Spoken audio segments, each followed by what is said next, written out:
Starkville, raining for the better part of the afternoon. Ole Miss, of course, with their star quarterback, who spent much of the year, Greg, with Heisman chatter and now NFL first-round status. He's been outstanding, and in spite of major adversity, his own personal adversity, he's had a bum ankle, hasn't been at 100%, but has fought through it. He's been without some of his top weapons. He's lost his tight end. At times, he's been without 3 of his top wide receivers. He's missing his right guard. But Matt Corral has willed this Ole Miss team to a potentially historic season with both his arm and his leg. He's their backbone, he's their leader, and he's got to be huge here tonight in an extremely hostile environment. Ole Miss won the toss, they elect to receive. Jerry O'Neilly back deep for the Rebels. Scott Goodman to kick us off in the Egg Bowl. 107th straight season the rivals have met. That is the longest uninterrupted series between SEC teams all time.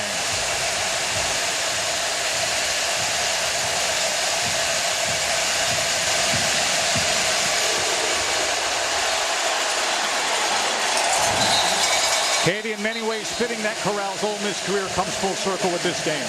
Yeah, it really does. Matt Corral told me that Lane Kiffin's message this week wasn't so much about the rivalry as it was about winning 10 games. He referenced Pete Carroll, who used to say, if you're going to do something, do it better than it's ever been done before. Don't do something that's already been achieved. So Kiffin challenged this group to win 10 games. Never been done in Ole Miss history. He said, secure a possible Sugar Bowl or New Year's Six Bowl. Matt Corral says he knows what's at stake, and they're going to have to get it done in what is a very hostile environment, guys. As loud a setting as there ever is in college football when they play this one here. Corral looks right, then goes downfield and is able to complete. Ball came out in the end. They're going to say incomplete as Braylon Sanders had it for a moment but could not secure it through the process of the catch. Emerson had coverage. Yeah, and it was a very nice throw there. Does he maintain possession? They may take a look at that. Braylon Sanders did look like he brought the ball in and was down before it was dislodged. With tempo, they quickly snap it. And Ely doesn't find much at all. That was very close on that first play to being a completion. Did he complete the act of the catch by going to the ground? With Ole Miss's tempo, they weren't benefited with the extra time for the replay review room to take a peek. 3rd down and 11. Corral pumps, then goes over the middle, and right at the line to gain is Jonathan Mingo. Let's see where they spot it. Looks like it's half a yard short, but Ole Miss goes for it on 4th down 39 times already this year.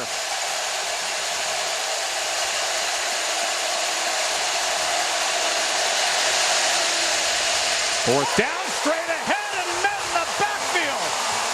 A turnover on downs to start the game. Aaron Brule knifing in.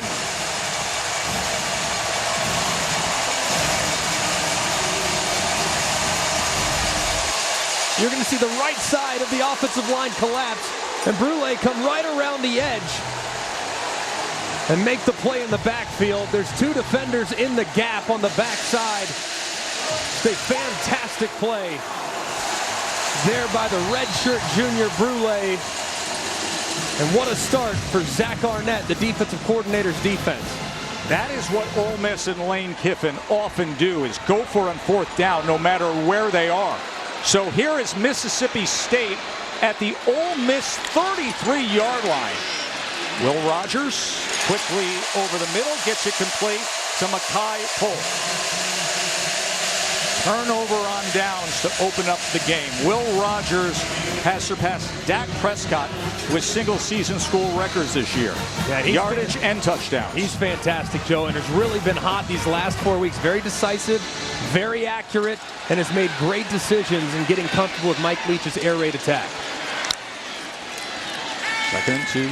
Al Bell's died down with their team out offense. Out of the backfield is Dylan Johnson, and that'll be a 1st down. At the 21-yard line, Smith made the tackle. And what you'll see with Mississippi State's offense, traditionally, Mike Leach viewed handing the ball off in the run game as a sign of weakness. No longer the case. Starting with that Kentucky game 4 weeks ago, they've made more of a commitment to try to be balanced And they will keep you honest by handing it to their talented backs between the tackles. And that's what he does here with Johnson as he goes ahead for 3 yards. Greg, it's interesting because we talked to DJ Durkin, the defensive coordinator for Ole Miss. He said Mike Leach back in the day would just get bored and go with a running play. Not the case anymore. Not at all. And Mike Leach, as you see DJ Durkin looking on, his hands will be full against a talented quarterback. Mike Leach used to go at a crazy pace, snapping the ball under 20 seconds a pop. Now he's playing much slower, much more methodical, and really has helped his defense along the way. Wally in motion, 2nd and 7, incomplete.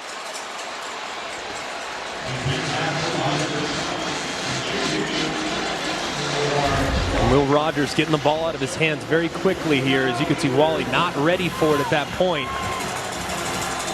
Mike Leach has been on the record and saying, look, Will Rogers has been great, but a big reason why this offense has taken flight these last few weeks is because the receivers have a much better understanding of the spaces they need to occupy in the route combinations.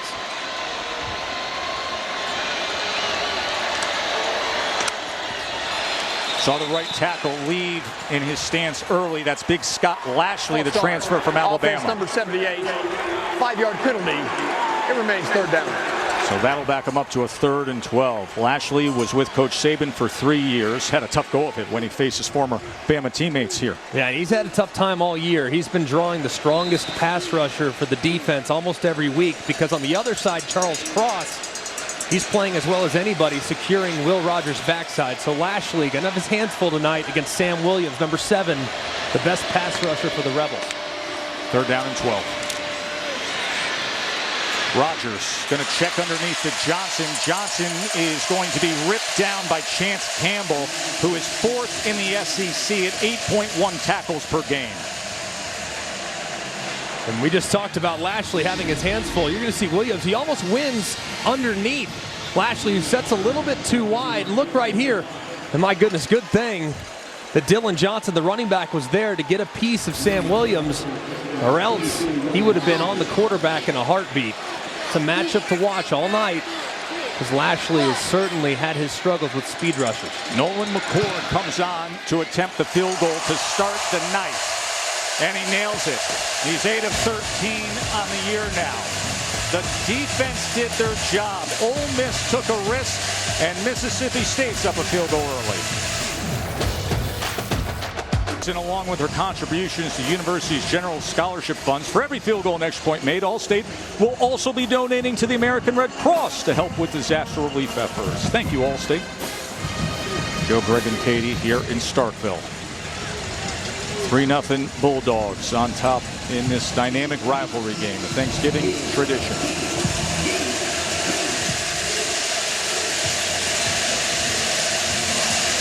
Jerry Neely's been one of the best all-purpose players in the SEC in recent years. Back to return if he gets the chance from Scott Goodman. Here he is from the goal line. Ely. And Ely with a good move out past the 30-yard line. All right, so on that first Ole Miss possession, Greg, they go for it on 4th down from about their own 34-yard line. They've done that now 40 times this year. Your thoughts? Well, I understand the position on the field, the momentum that could be created if you're stopped, knowing that you're on the road. But I also think that in this particular game, you don't need to make it any bigger. It's a rivalry game, understandably, but you've gone for it on your own 35 several times. Now, hindsight's always 20/20. But obviously with the analytics game that Lane plays, he's not afraid to go for it at any point on the field, depending on how far they have to go. Most in the Power 5 for going for it on 4th down. Drummond, look at this. Just gliding past midfield. Dontario Drummond. 29 yards for Drummond.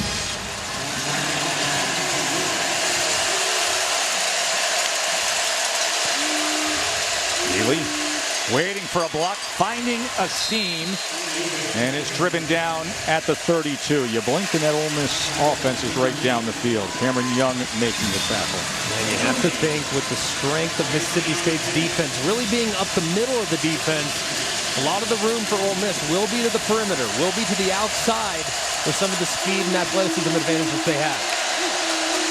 2nd and 4, looks to Drummond to the other side now. And they found a little something swinging Dontario Drummond around in that orbit motion in the backfield. As you can see, Ole Miss, one of the fastest teams in college football. Only Tennessee faster. But don't think just because they play fast, they throw it all over the lot. They run the rock as well. Look at that play clock. They were snapping and giving it to Ely with 31 still there. Tackled by Fred Peters. You can see Lane Kiffin and his offensive coordinator, Jeff Levy. They do a great job of scheming up the opposition. And with what Mississippi State does defensively, they try to create a lot of chaos in the front with movement and shifts and different looks. So Ole Miss has to be very sound offensively tonight. Comes to the other side, John Rice Plumlee, the former quarterback who utilizes the stiff arm to find his way to the 16-yard line. He's run out by Emmanuel Forbes. At this point of the field, normally Ole Miss would be in field goal range, but they're without their field goal kicker. He's a late scratch. So you have to think for Lane Kiffin, it's 4-down territory, even though this would be a chip shot in normal circumstances. Caden Costa, outstanding freshman kicker, not in action tonight. 3rd down and 5. Matt Corral trying to slither his way for a first down, and he does. Nathaniel Watson finally brought him down. And Corral is so good with his legs. Got banged up a few weeks ago. Flag is down right at the 10-yard line, so we'll check on that.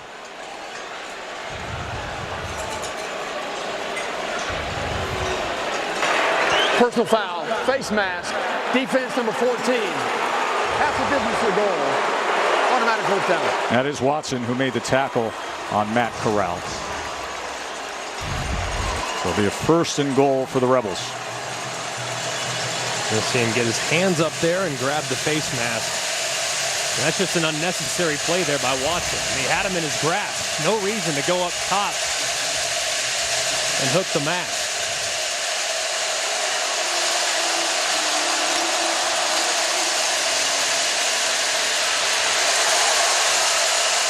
Corral brought down by Pickering. And in this part of the field, Corral really likes to use his legs. They give him reads on almost all their run plays. He's been excellent taking advantage of good reads into defense's mistakes. 2nd and goal, Corral trying to find something in the end zone. Now extending the play, pumps and takes a hit, but stands up to it as he goes out by Martin Emerson. It'll be 3rd and goal. Much like I said a second ago, this part of the field too, the student section right in front of Matt Corral, extremely loud, but without the kicker, even from this part of the field, it's no guarantee. 2 downs likely to get here for Lane Kiffin and his offense. We're down to 1 kicker on the travel roster. It's Hail Nation, a walk-on. And the fingers point that there was some movement on the other side. False start. Offense number 78. 5-yard penalty. Remains 3rd down.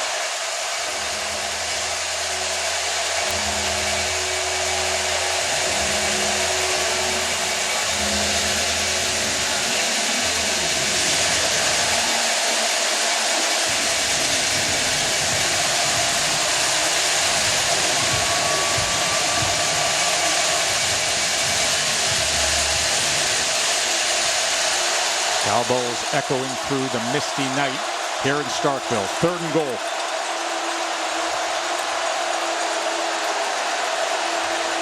Casey splits out of that bunch formation. Corral on 3rd and goal. Trying to split defenders and then is taken down at the line of scrimmage. Randy Charlton was the first to get to him.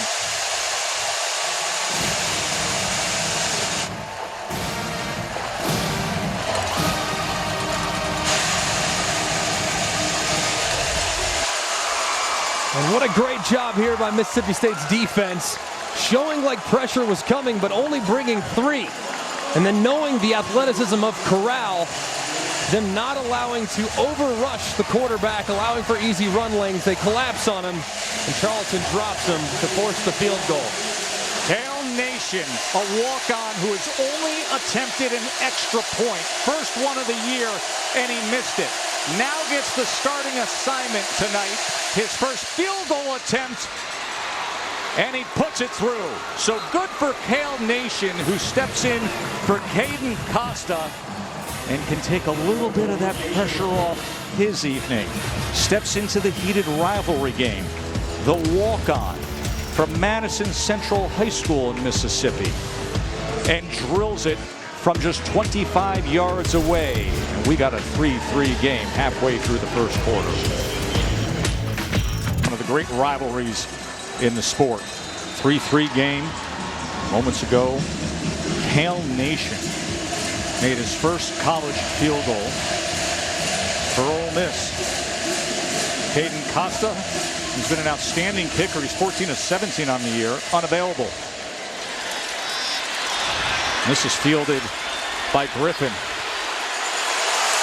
Tulu Griffin, one of the fastest players in the SEC. Matt Brown, who kicked off, made the tackle. And when you look at quarterback accuracy, don't look at completions. You don't necessarily always look at completion percentage. Where is the throw and where is it trying to be? Here's a back shoulder throw to the field from Will Rogers against Auburn. Look at this. And the defender's draped. It's perfect coverage, and yet the back shoulder cannot be stopped. How about the middle of the field? No problem. You look at how he's working Wally. This is a tight throw. It's 29 yards downfield. It's not like it's a short throw, but look at the window he has to work. It's right on the money against perfect coverage. This is what Will Rogers has been doing the last few weeks. Not just accurate and complete throws, perfect throws against tight coverage. Here he is on first down. Plenty of time. Protection has been much better in recent weeks, too. Makai Pohl. Katie. Well, guys, Rogers said after the Alabama loss, it was a turning point for him. He said it kind of just took the thinking out of the game, which he said, I know that sounds crazy when it comes to playing football in the SEC, but in this offense, you get the play and you go. There's not a lot to think about. Either a guy is open and you throw it, or he's not. And he said sometimes less is more, and he feels like he's done a good job with his decisiveness as of late. That has been very evident, Katie, as Woody Marks takes this past midfield. And Greg, you mentioned the accuracy. He's only the third passer in SEC history to go over 4,000 yards in a season, and at least 75%. Joe Burrow, Mac Jones, good company. Very good company. And a sophomore, by the way. His best football's in front of him. Mike Leach told us a couple weeks ago he barely knows the offense. This is Jernigan on 2nd and 5. It'll be 3rd and about 2. The deeper you go along with the air raid system, the more that communication is understood between quarterback and receiver, and you see the results. And it just becomes second nature. It becomes instinctive. You know exactly where to go because you get so many reps. It's a rep-based offense. At times, they're throwing 5 quarterbacks at a time all the time.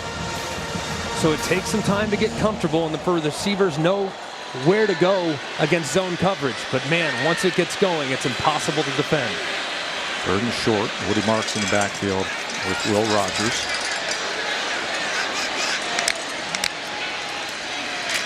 Short pitch, and it'll be a first down for Mississippi State. Now, for those of you keeping track at home, that is 3 straight run plays by the Pirates. That might be 3 is a streak, right? 2 is a pair, 3 is a streak. That might be the longest stretch of straight runs for Mike Leach at any point outside of 4-minute offense at the end of the game. Amazing how much he's been willing to adapt and take what the defense is giving him by running the football. Not just an afterthought, the run game in this air raid. They go to the outside with Wally. And as he tried to get the receiver to crack back with the block and find that edge. And he is able to do that to the 37-yard line. It's 5 yards for Jaden Wally. When you look at how Ole Miss right now is structuring their defense, they have 3 defensive linemen on the ground. All right, 3 up along the line of scrimmage. You have a first-round tackle potentially in Charles Cross. Run the rock all day long against that look. 2nd and 5. Rogers is trying to find Marks out of the backfield. Marks 73 catches. That leads all running backs in FBS football. When you look at these running backs, of course, their rushing stats aren't going to be eye-popping. But when you look at the receiving stats, when they throw it to those guys on swing routes out to the field and watch them get vertical north and south, it's no different than a toss sweep from back in the day in standard pro-style offense. So those guys get open in space, and Marks and Johnson do a great job with the ball in their hands after the catch. 3rd and 5, inside screen, able to keep his footing is Makai Polk for a Bulldogs first down. One little slip move, and he was able to move the chain. What a great job making the first defender miss, because it looked like for a second there, Jake Springer, number 1, was going to drop him for a minimal gain. Polk put his foot in the ground, made a guy miss, and gets enough for the first.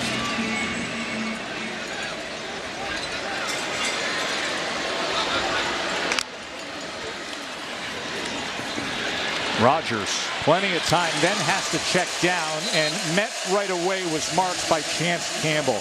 Chance Campbell, who stepped in as the leader of this Ole Miss defense, really big addition to the team after transferring from Maryland. Such a difference maker, has a great feel for what DJ Durkin wants in this defense, and he is extremely athletic. You'll see him all over the field, sideline to sideline, and does a really good job of reading quarterbacks' eyes. What an addition he's been to a Rebel defense that certainly struggled throughout 2020. 2nd and 6, downfield strike. It's going to be 1st and goal as Rogers connects with Austin Williams.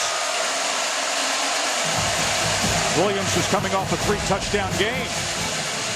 And I want you to watch him layer this football. All right, here's a defender. I mean, he's right underneath it. You see Chance Campbell put his arm up. I mean, that's a 6'2" linebacker that you have to get it up and over, and a safety's converging. That's layering the football between 2 defenders. What an unbelievable throw from Will Rogers.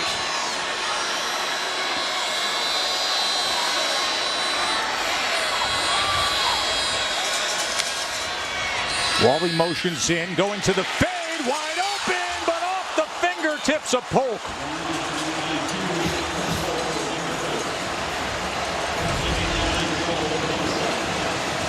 Oh my goodness. So close. Polk just can't reel it in. Just a touch deep on the fade for Will Rogers.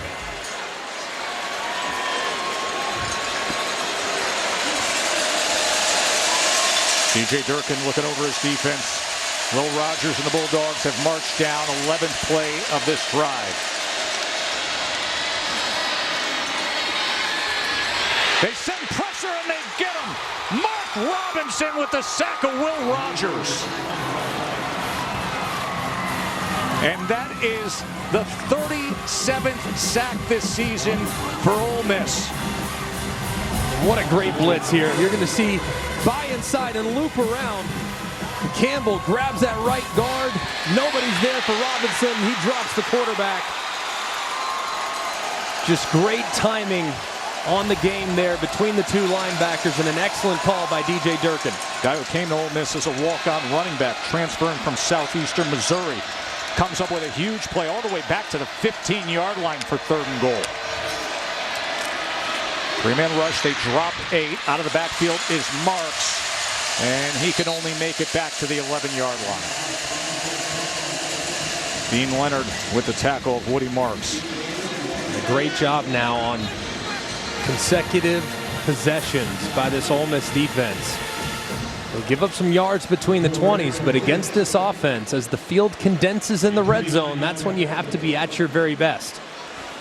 Nolan McCord comes back on his 2nd attempt of the game. Ace Hammond, the snapper, Tucker Day, the holder. McCord made from 34 earlier, this from 29. And with that, Mississippi State goes up 6-3.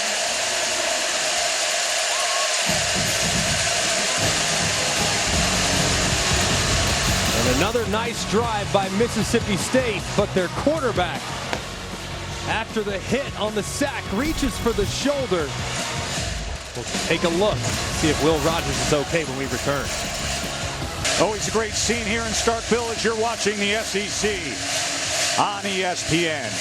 Mississippi State 6-3. They're one of just 4 SEC teams to make a bowl now in each of the last 12 years. A&M's done it. Georgia's done it. Bama's done it. And here's a bowl-bound Bulldogs team.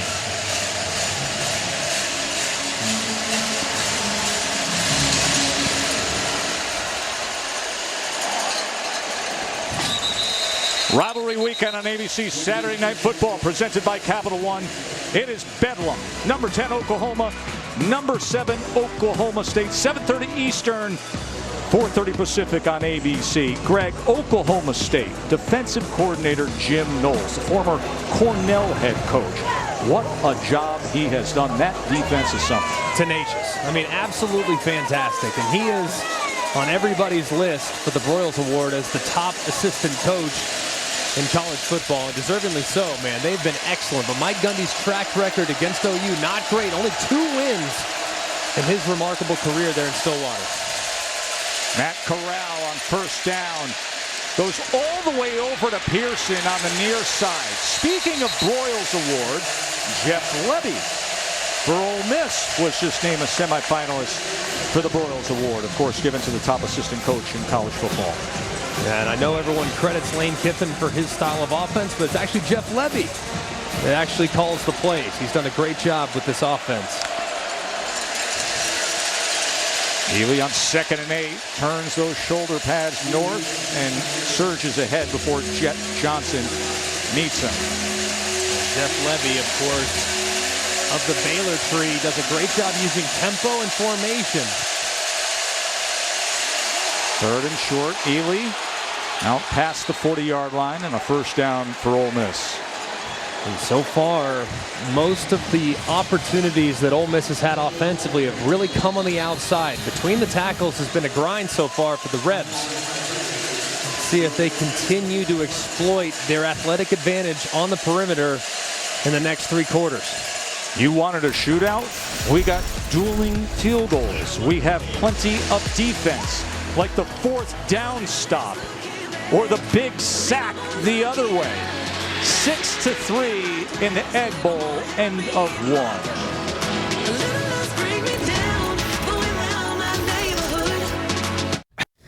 You are watching the SEC Network's coverage of college football. Due to time constraints, we move you ahead in the action.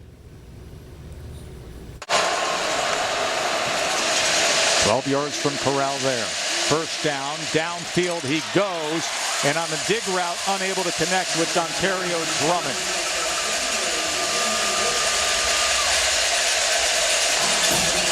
So far, the protection, for the most part, has been pretty solid. When you look at Corral, you can't be too aggressive when running towards the quarterback in your pass rush, because if you do, if you get pushed past him, he'll take off and create big plays with his legs. Swings it to Drummond, who reversed his motion, made the first man miss, but then is torn down from behind by Colin Duncan, who you may remember his older brother CJ, who was a very good wide receiver at Vanderbilt. Probable 4-down territory for the Rebs. Wouldn't be surprised here, short completion or even a run, depending on what type of front Zach Arnett's defense is in.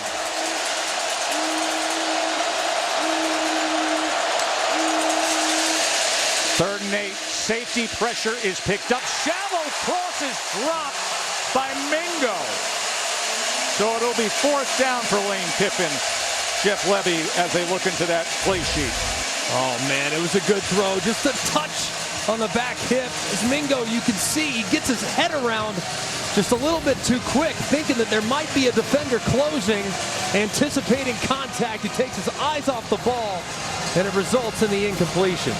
And now they're punting. So they went for it from their own 34, but now they punt from the Mississippi State 42. It's all because of the line to gain. On 31, it was only half a yard. This, 4th and long. Nearly stopped it. So the analytics and the numbers that Kiffin goes with says punt away, but it'll be a touchback. 6-3 Bulldogs. Start Starkville, where the Bulldogs have an early 3-point lead. Mississippi State QB Will Rogers got sacked during the last series. He came up holding his shoulder, but physically he looked good over on the sidelines in between series. He threw some behind the bench. If anything, guys, he was frustrated having left points on the field. He had multiple conversations with different receivers during the break, just trying to work out through some of those kinks. He's a tough kid. We saw him against Bama when he got driven into the ground in that game as well. First down is out of bounds. That was the game, Greg, where Bama had 7 sacks. Will Anderson, the All-America, had 4 sacks against Rogers that night. Yeah, it was a tough day for the offensive line because there wasn't a whole lot that Will Rogers could even do. I mean, the right side just got completely collapsed. But so far tonight, against a decent pass rushing group from Ole Miss, they've hung in there pretty good, and Rogers had plenty of time.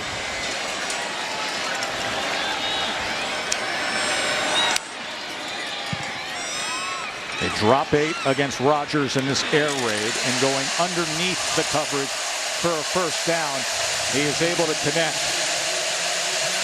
and get it to Polk. And Polk now with the Mississippi State single season record.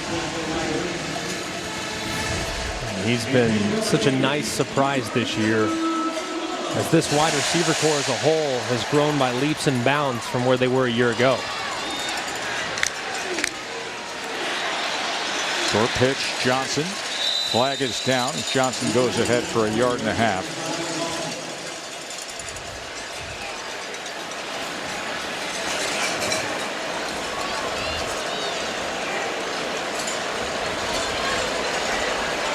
Offside. Defense number 97. 5-yard penalty. Retreat first down. Mentioned the great year that Makai Polk has had 92 catches this season. That passes Fred Ross, who had such a great year in 2015. A single season record now. Makai Polk, the transfer from Cal.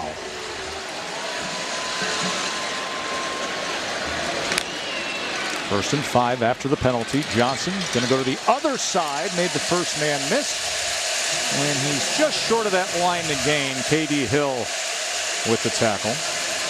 You look at see what they mark as a first down. Yeah, 1st and 10. And you can see with what they're doing with some of their run schemes, they've advanced. It used to be when you watched Texas Tech and Washington State, it was really just inside zone and draw. That was it. Now they're doing pin and pull toss sweeps. They're doing outside zone. They've added some to their run game repertoire, and it's paid dividends for them throughout the course of the second half of the season.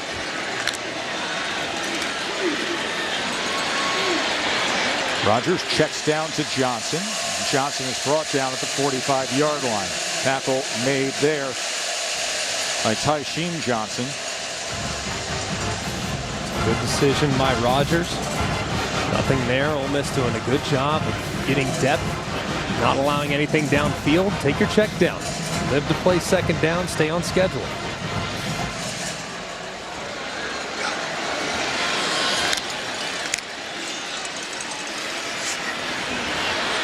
Does it again on 2nd and 6. Johnson trying to keep his balance. What a nice job of spinning free and getting the extra yardage.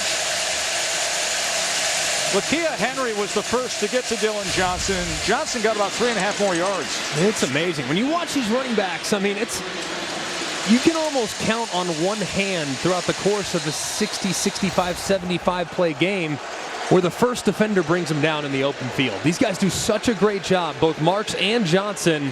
So amazing. As you can see right now, 1 and 2 in the SEC in receiving yards. It's because a lot of those yards are after they catch the football. Get them in space, make a guy miss, and they're out the gate. 3rd and 1, and it'll be a first down. Mississippi State crosses midfield again. 6-3 here in the second quarter.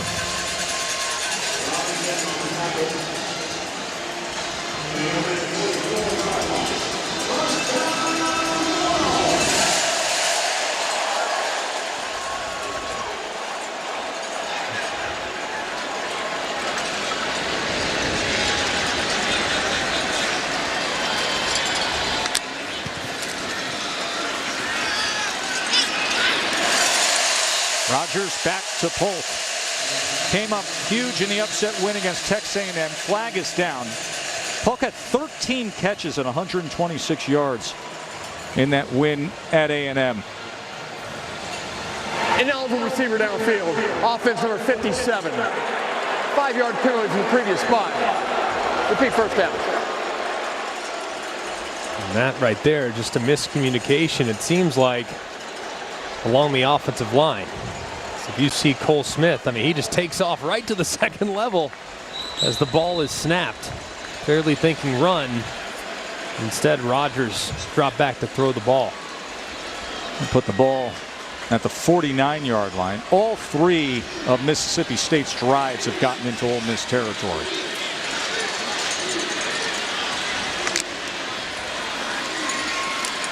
Will Rogers in stride, back shoulder to Makai Polk.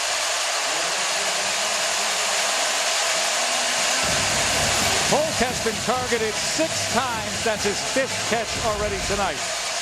How about the throw? Low and away for Polk, who does a great job on the body control, getting his hands underneath it on the back shoulder. Stopping on a dime on this wet field. It's been raining all afternoon in Starkville. That's when it benefits the offense. He knows where he's going to stop. The defender goes flying. He makes a great catch. 23-yard reception. Dean Leonard was in coverage there. And now Johnson again on the short toss. It is remarkable. I know you brought it up very early, but you're so conditioned to what we typically see with Leach in the air raid. The amount of passing, the lack of commitment to the run, and then the pace of play. This is different. And if you talk to some air raid guys, Lincoln Riley, Dana Holgerson, they'll actually tell you, they'll say, yeah, Mike Leach, he kicked us out of the club. We're not in the club. We run the ball too often. We don't run it. We run it too often. We run it, 30% of the time. Nope, too much for Leach. They're out, no longer part of the air raid tree. Inside screen goes absolutely nowhere. That was a great job by Isaiah Eaton. Polk couldn't find anything, and Polk is slow to get up at the end of this play. He had a 300-pound defensive lineman making contact with him, and Polk tonight has been their most targeted receiver. And you just hate to see that. Hopefully he's okay. Kind of rolled up there at the end of that play as the Rebels were converging. Just talked about what an incredibly productive season he's had. Just hope he's okay, as this place has gotten very, very quiet, knowing the importance that Polk is to this passing system. And Coach Leach always talks about his consistency. This is a young man who Leach originally recruited to Washington State, but he chose to go to Cal. And then he decided, when Coach Leach came here to the SEC, he said, that's what I want to be a part of. Leach tells the story of how he really recruited them. Katie. Well, Tess, he said that he wanted to come to the SEC because he wanted to see if he could match the level of physicality. And he said iron sharpens iron every day, going against the Mississippi State teammates and then testing himself each Saturday. He said he's been surprised but very proud of his performances, being able to raise his level of play. And that is a very good sign as he walks off on his own accord to the sidelines. So impressed by that young man. It's not often when you have an alpha dog at wide receiver in this offense. It's usually the system takes priority over the players. But when you talk to Mike Leach, he's like, yeah, Polk's one. And I don't think he's ever said that about anybody not named Michael Crabtree. So just goes to show you just how much that young man means to this roster and the respect he's earned in a short period of time. Hopefully he's okay as he walked to the sideline a little gingerly. Already 6 catches for 60 yards as he will head to the medical tent. He was reaching for that right knee. 3rd and 6. Rogers being tracked down, had to get rid of it. He had the pressure coming from Cedric Johnson, who has 6.5 sacks on the year. Right there, you see an incompletion. You say it's a bad play by the offense. No, it's a great play by the sophomore Will Rogers, because right there you have pressure coming. You're moving to your weak side. It's very easy for him to hang in there and try to make something happen. But oftentimes when you try too hard, bad things happen, which would in turn knock you out of field goal range. Lose it. Allow your field goal kicker to make it right. That was a good throwaway by the quarterback. Be a 40-yard attempt for McCord. He's made from 34 and 29. And this stays to the right. And our score stays 6-3. Don't go anywhere. We'll come back to Starkville after a short break. Katie, glad to have you as a first-timer for 7 different SEC stadiums for our crew this year. And finishing up the regular season with one of the loudest of all, especially on a night like this. 6-3 Mississippi State. Matt Corral comes to the outside to Mingo, and it's incomplete. And Katie, we tried to warn you about the Egg Bowl, the level of intensity, but how loud it is. How are your ears doing? What'd you say? I can't hear you all the way up there. No, it's been awesome. I love this atmosphere. It's been a pleasure getting to cover this great conference. I know you two have been around everywhere, but getting to cover 7 different SEC games has been a real treat for sure. Parrish with the carry on second down, goes for about 3 yards. Be 3rd and long, and here come those cowbells.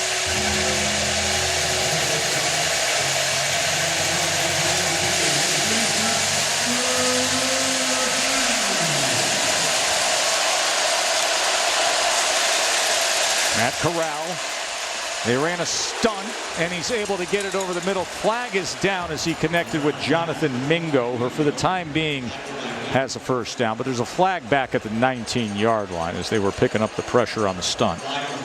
Might get roughing the passer because it looked like Corral got hit a little bit low as the defender was crashing in. A low hit to a quarterback in this rivalry? It happens for sure. Nothing dirty about it, just kind of fall into it. There is no foul for roughing the passer. The contact was a grab, not an attack to the knee. Get down. We'll take a look at it. As you can see, the defender kind of falling down a little bit. Yeah, it looks like it's into the quad more than it is low. Doesn't seem like there's anything wrong with it. As you can see, Mekhi Polk now trying to work his knee out.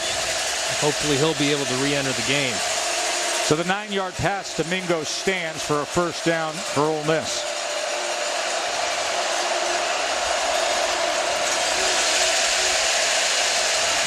Corral tries to spin out of it, throws it as he's going down.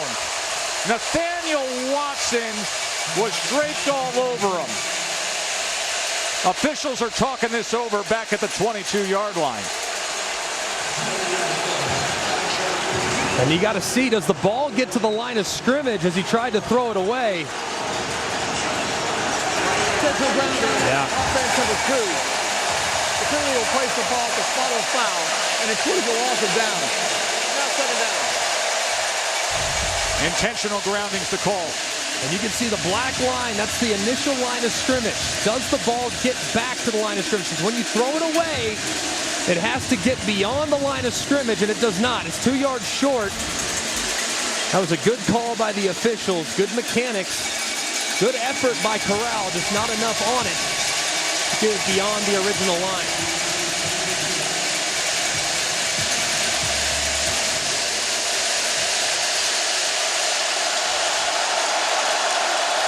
Second and 22.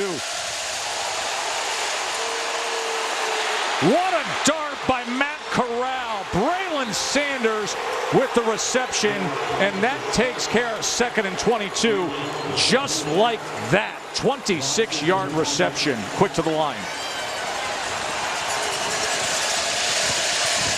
Ely able to drive the legs ahead for a gain of 3 as he carried Randy Charlton. What a throw by Matt Corral. You hear the boos. A lot of Mississippi State fans upset, thinking that one of their defenders was held off the right side. But Corral, you could see why there are scouts drooling for this young man. That was a very tight window, 25 yards downfield, and he threaded the needle. Mississippi State subs out their entire defensive line. Second and 7. Quick to the outside, Drummond. Drummond utilizing blocks and is inside the 40 and then spins for even more. First down, Rebels. It is a scary thing when this offense starts to find a little rhythm. You get a negative play to set up second and very long. They don't stop even for an instant. Takes it out of the gut of Ely and swings it out to Mingo. Not much happening there at all as Jalen Green comes up with the tackle. And Lane Kiffin's putting that one in his memory bank because this Mississippi State defense is starting to really attack those lateral throws. So we've got to think at some point it's going to be the fake right there into the flat. And you're going to pop an Ole Miss wide receiver right behind it. Tackled for a loss was Snoop Connor. Brought down by Nathan Pickering.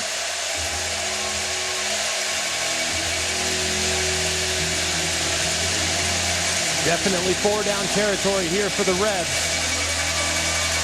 Expect Lane Kiffin to try to work something on the shallow cross. That's been kind of the go-to. Work in the middle of the field. This area has been where they're trying to hit those wide receivers with some speed. See if they try to get to it again.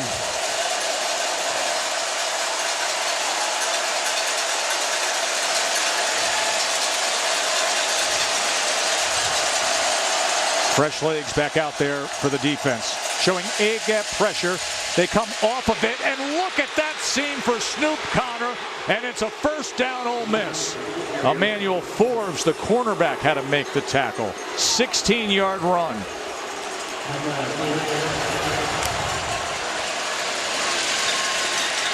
Corral able to get underneath the would-be tackler of Sean Preston.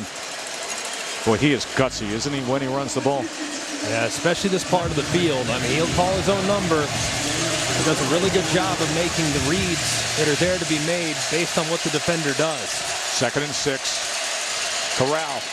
Run pass option. Passes to Drummond. It'll be 3rd and a long one as Preston ran out Dontario Drummond.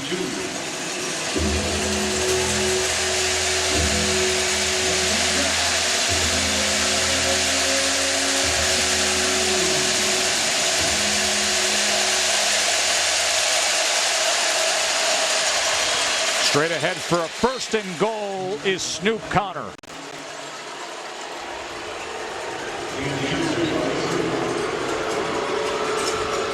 It's really inside the 5. This one they really like to use Matt Corral's legs. So let's see if they give the quarterback a read.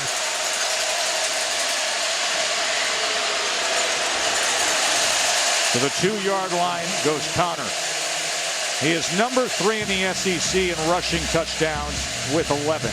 Has 24 in his career. This is his spot on the field. Mississippi State isn't covering number 13, Braylon Sanders. There he goes. 14th play of the drive. Over in the shoulders again and finding nothing. Again, it is Watson with the tackle of Connor. 3rd and goal.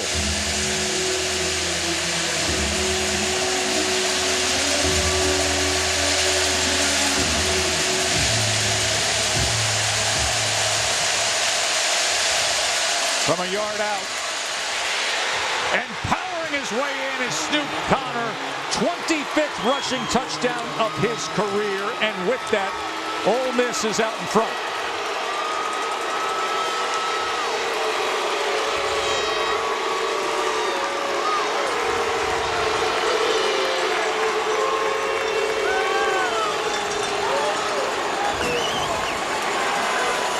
And this is just one-on-one, mano-y-mano. Snoop Connor working against the edge defender in one-on-one. That was Sean Preston.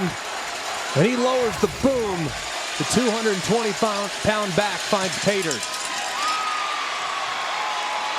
Tail Nation stepped into service with the extra point.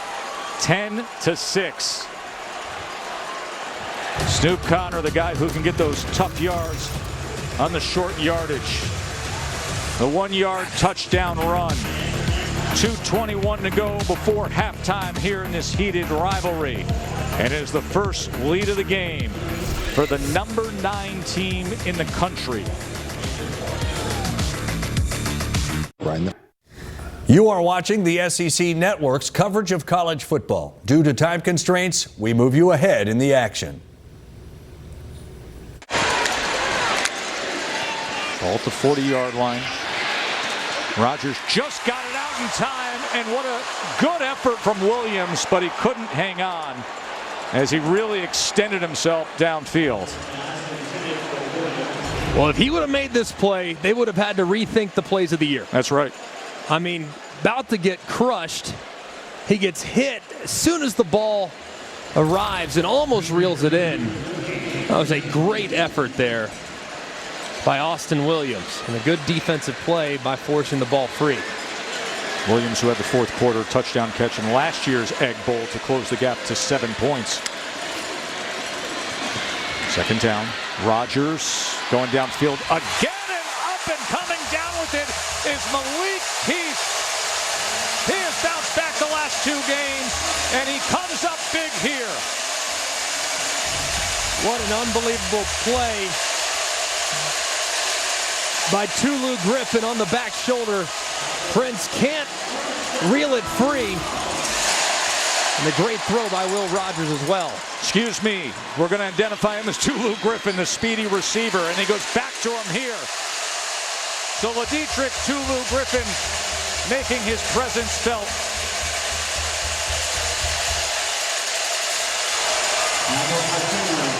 It's like the hot hand approach. That's 2 times right now. Marv Albert on NBA Jam is saying he's heating up. You go back to him again, then he'll say he's on fire. Here come the Boo Birds with what's happening in the interior of the Ole Miss defensive line.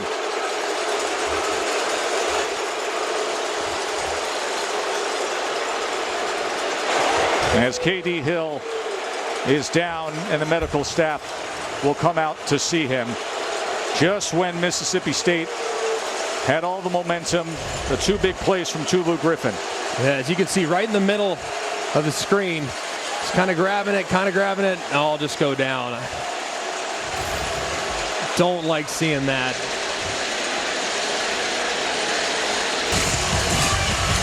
Rainy night in Starkville as you're watching the SEC on ESPN. 69 seconds remain here in this first half. Ole Miss up 10-6.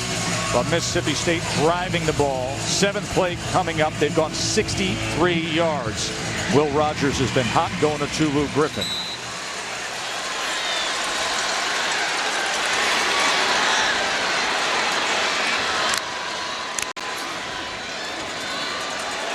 Out of the backfield is Marks. Woody Marks. And it'll be 1st and goal, Mississippi State. Mississippi State got away with an early move there on the right side by Scott Lashley. Got a quick head start, but there was nobody out leveraging the flat as Woody Marks made the first guy miss yet again. They have all 3 timeouts if they need to use them. Rogers looking to the left. Now over the middle. And in the midst of pressure, gets it to Marks, but he couldn't hold on as he turned the corner to the pylon. Incomplete. 34 seconds remain. 2nd and goal. And what a great job by Rogers. Just throws it out, gives his wide receiver a chance. As you can see, Marks just loses concentration on it. It's one he's got to have. The field condenses, the yards become more challenging to gain. And the SEC's leading receiver at running back has to be able to reel that one in. 76 receptions on the year.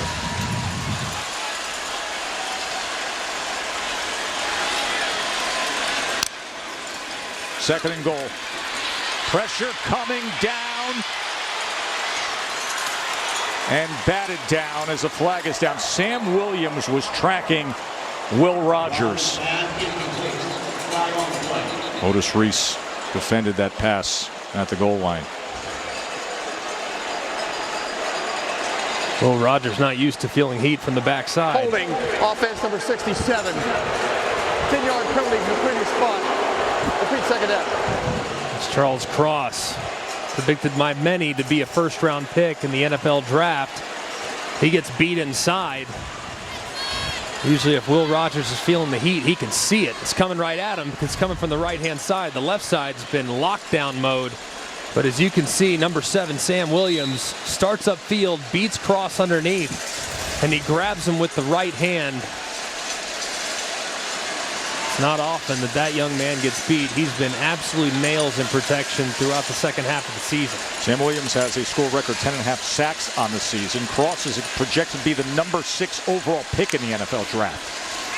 Second and goal. They double Williams this time.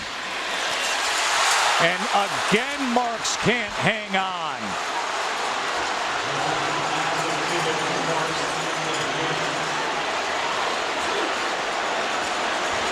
Remember, the rain is coming down harder. As you can see, this one, it looks like it just hits Mark's face mask a little bit. Just doesn't track it. And we always say drops can be a little contagious. Of course, it's difficult circumstances with the rain, but one that number 7 has brought in consistently throughout the course of this season are the throws that Will Rogers made on first and second down. Third and goal from the 15. Rogers to the end zone. Should have been a touchdown. Tulu Griffin, who did such a great job on this drive, had one right in his hands. What did you say about drops being contagious, Greg? Man. Just a great throw. Underthrown fade, and Tulu Griffin just can't reel it in. What a heartbreaking sequence there after a promising drive from the Bulldogs, as they settle for 3, or what should be 3, by their kicker that's already missed 1 tonight. McCord from 33. And he kept it right down that same alley that he just missed on. What's up, brothers? You know who it is. So he's 2 for 2 on the night, and they still trail. So a 64-yard drive that took up 11 plays goes without. You can see the disappointment in Nolan McCord. The walk-on who stepped in, kicked early on this season when Brandon Reeves wasn't available. Leach turned to him again in recent weeks. Reeves had the job, had some inconsistencies, and Mike Leach, that kind of reaction.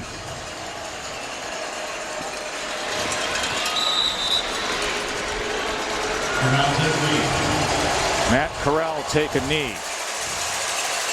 10-6. Mississippi State will get the ball to start the second half.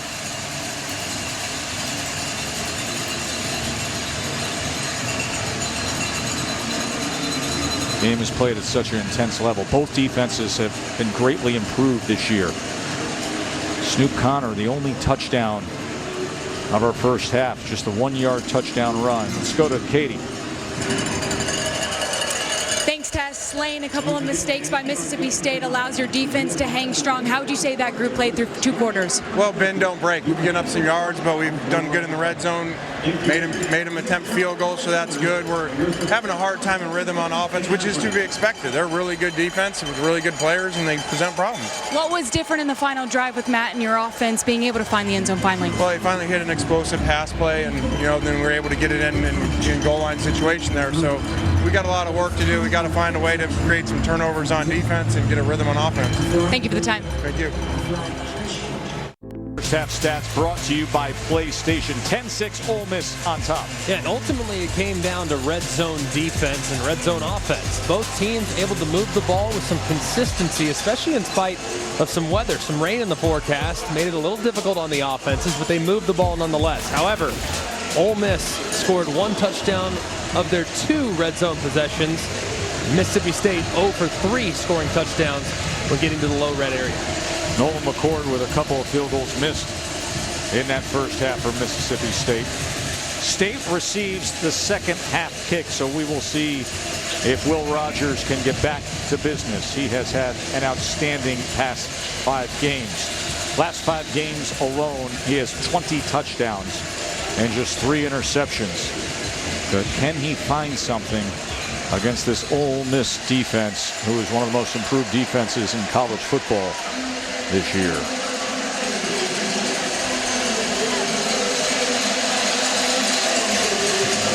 118th all-time meeting. They started playing for the Golden Egg in 1927. This bounces into the end zone.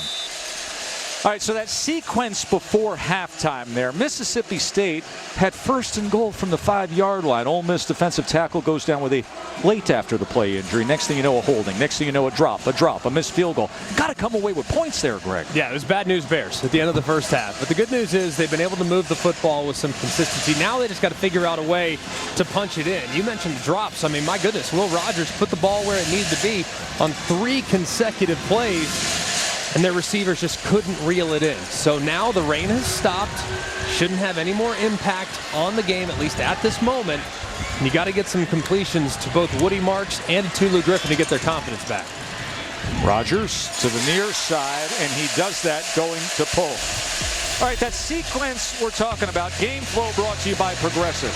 And here it is. You can see KD Hill going down with a phantom injury. And then there's Marks on the first down play. Here's the second down play. It's a walk-in, but it hits his face mask instead. And then Tulu Griffin, who made some great catches to get down there, couldn't reel it in. And then, of course, bad plays become contagious, and they missed the field goal.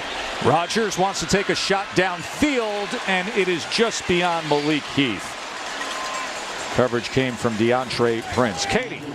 Well, guys, even after the drops and missed field goal, Mike Leach was pretty positive after half. He said offensively we moved the ball well. It just comes down to finishing drives. And he said guys just need to do their job. Not worry about what the guy next to him doing. Just do your job. And he felt the same way defensively. He said we're doing a good job getting in Ole Miss in 3rd and 4th downs. We just got to get off the field when we are able to do so. Mike Leach has reached 18 bowl games now in 20 years as a head coach.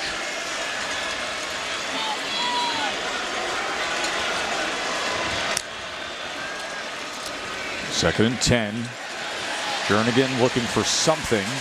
Didn't get tripped up with the first would-be tackler and makes it to the 40-yard line.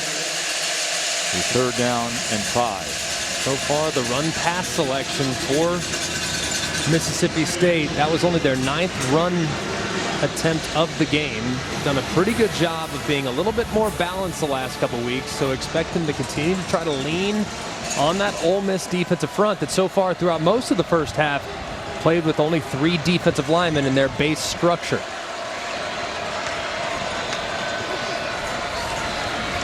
Rogers on 3rd and 5. This is Johnson. Took time to bobble it and then just gets run down. Miles Battle was the first to get to him.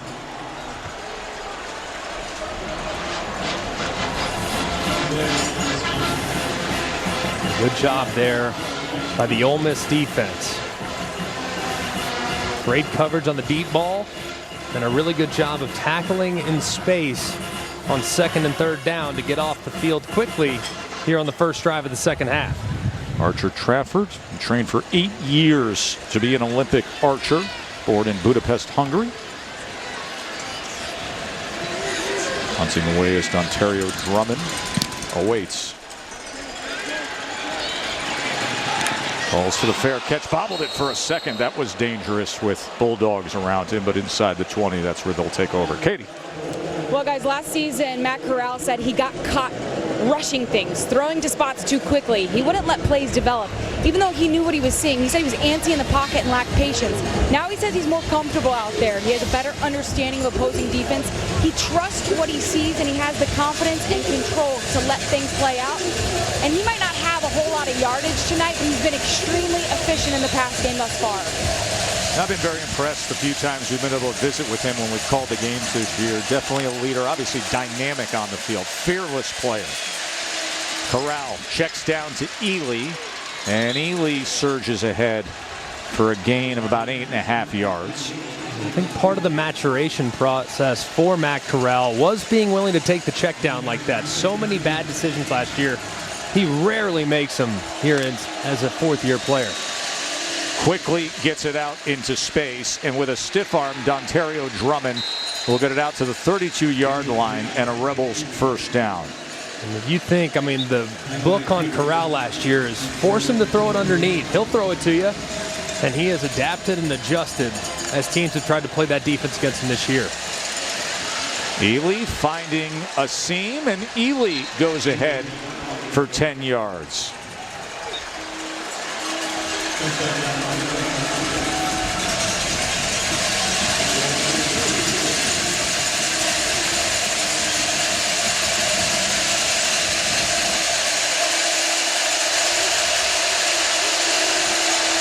Drummond in the backfield with Ely.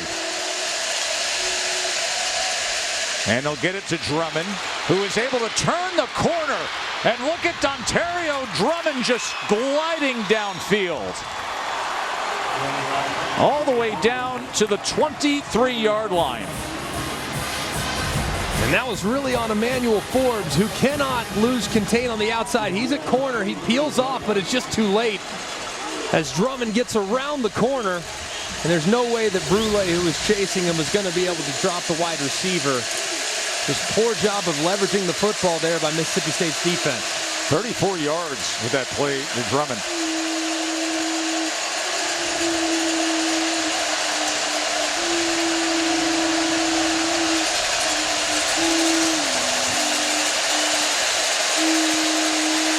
Play clock counting down. Snoop Connor. And he runs out of bounds. Fred Peters and Emerson able to get to him that time. 7 yards for Connor. He had his 12th rushing touchdown of the season earlier tonight. Ole Miss offense so difficult to defend when they have all their weapons on the field. Corral's going to run it himself. Quarterback draw. He's got room inside the 10 and tries to get to that goal line. But he'll be marked down at about the 1 yard line. First and goal, Ole Miss. 15-yard run for Matt Corral. And Ole Miss doing a great job of changing up the look so far on this opening series of the second half. Connor, straight ahead and straight in.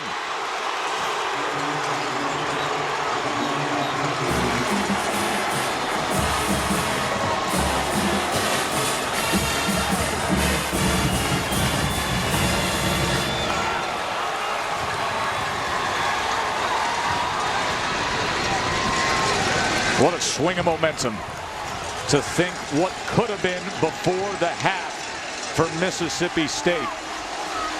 But what is for Ole Miss.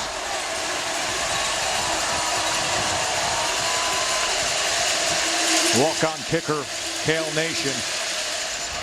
He's having himself a good night. 17-6. 82-yard drive for Ole Miss. And all because of their quarterback, the veteran, refusing to be denied when he picks it up with his legs. Then he hands it to his big back, running north and south as the Rebels are rolling here in Starkville. You are watching the SEC Network's coverage of college football. Due to time constraints, we move you ahead in the action. Ball's brought out to the 38-yard line. A big drive here, too, for Mississippi State. And right now, their defense struggling with Ole Miss and their run-pass balance. So this is a very important drive for the Bulldogs to get into a bit of a rhythm, because right now, all the momentum's on the side of the Rebels.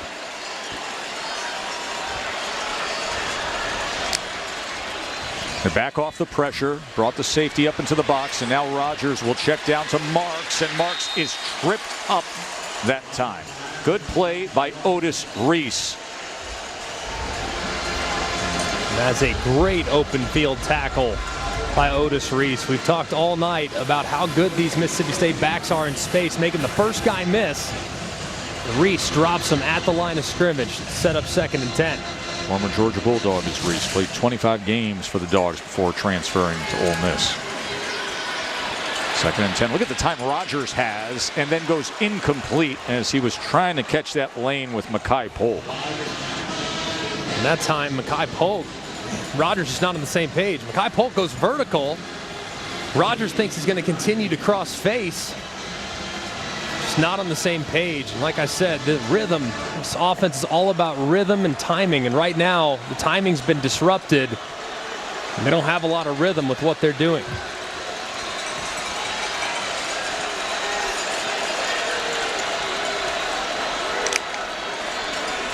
Third and 10. They drop 8. Had to switch hands, and then he is sacked by Sam Williams, one of the best in the country at taking down the opposing quarterback. That's 11.5 sacks on the year for Sam. And this can't happen if you're Mississippi State. They're rushing 3 defenders, and they're just bringing Sam Williams right along the outside. You have 6 guys in protection if you include the running back, and your quarterback gets dropped for a sack. That absolutely cannot happen. 6-man protection against rush 3. Your offensive line has to be better than that, but a great play by Sam Williams.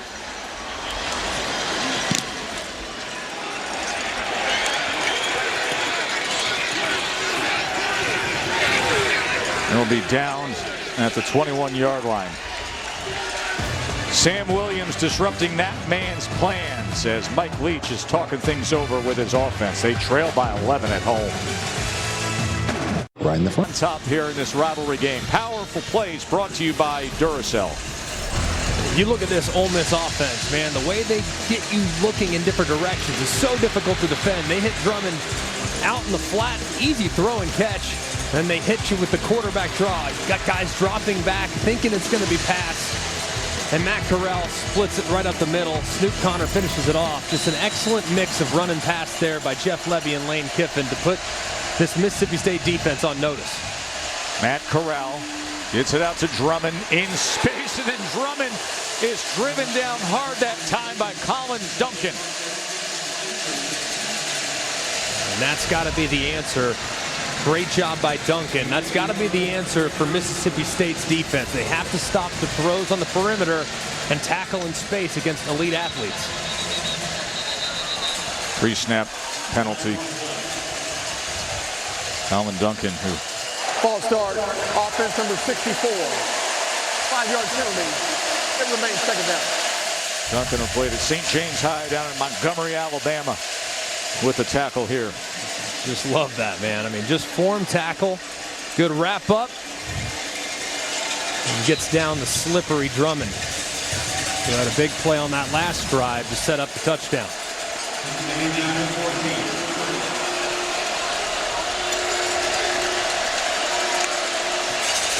Second and 14. Corral able to escape the pocket. Flag is down as Corral's all the way past midfield. Flag is down all the way back at the 14-yard line. And so they're going to be walking back in that direction.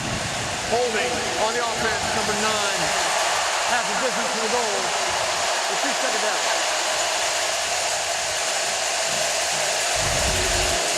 And you're just going to see Ely working up here against Jet Johnson. Jet Johnson beats him right to the inside. He just tackles him. I mean, see that right arm? It's outside the framework of the defender.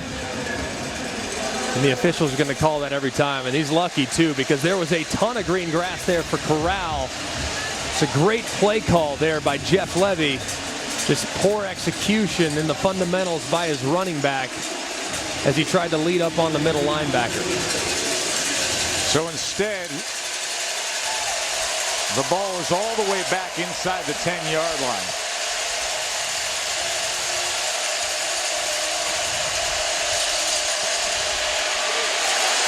And now they're chasing down the ball as Drummond is wrapped up right away. Martin Emerson was the first to get to him. And a big opportunity now is ahead for Mississippi State's defense.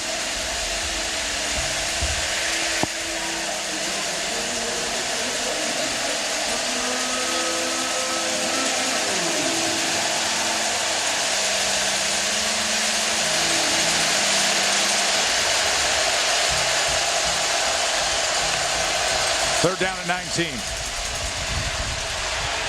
And Ely will get back some of it to the 25. Nathaniel Watson. And some are questioning whether or not Ely was down there. They're marking him back at the 25-yard line as Watson made the tackle. We'll take a look at it. It looks like he might have been still up on top of the defender. Let's see. Oh, no, right there. You see his backside. Just hits down closely. That ends a streak of 5 straight third downs converted. First 3 and out of the game. Mac Brown's punt. Real good directional kick that time by Mac Brown outside the numbers. Katie. Well, guys, Mike Leach is usually a man of few words on the sidelines in game. After Will Rogers was sacked in that last possession, he pulled the entire offense together on the sidelines, and he did not mince his words. He told guys, go out there and make a play. We are not wasting this opportunity tonight, so go out and get it done now. His offense in the first half, Katie, 4 drives, and they never punted. Second half, 2 drives, 2 punts. So he is passionately expressive that it is time to get something done.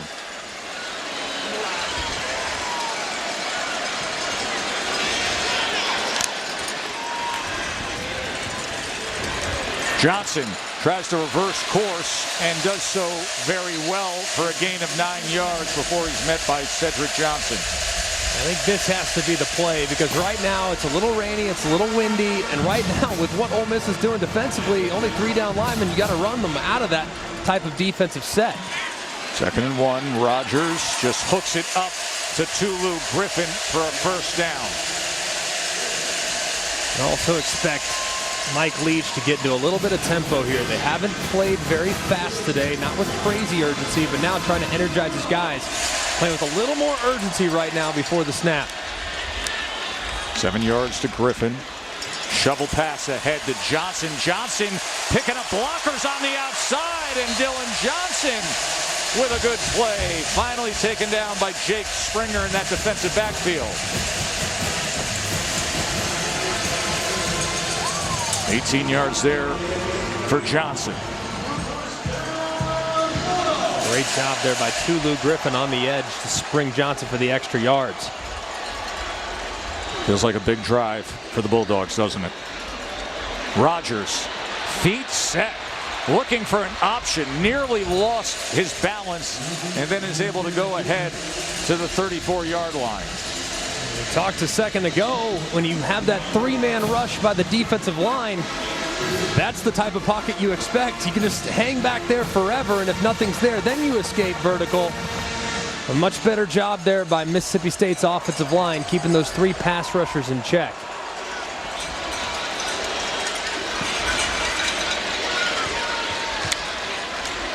Second and 8.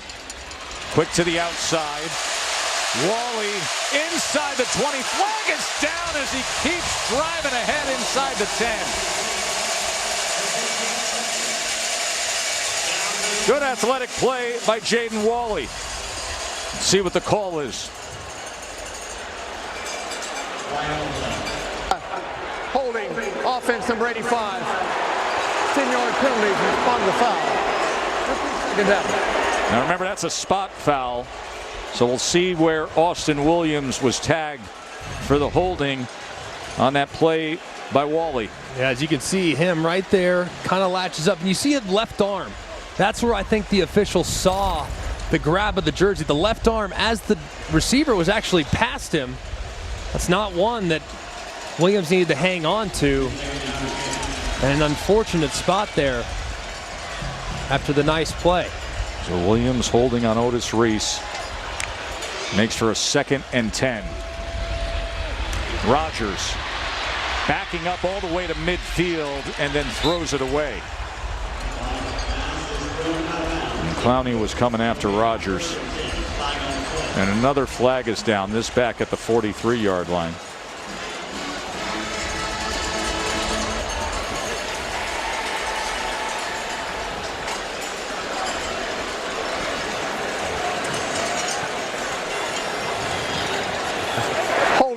Offense number 78. 10-yard penalty, previous spot.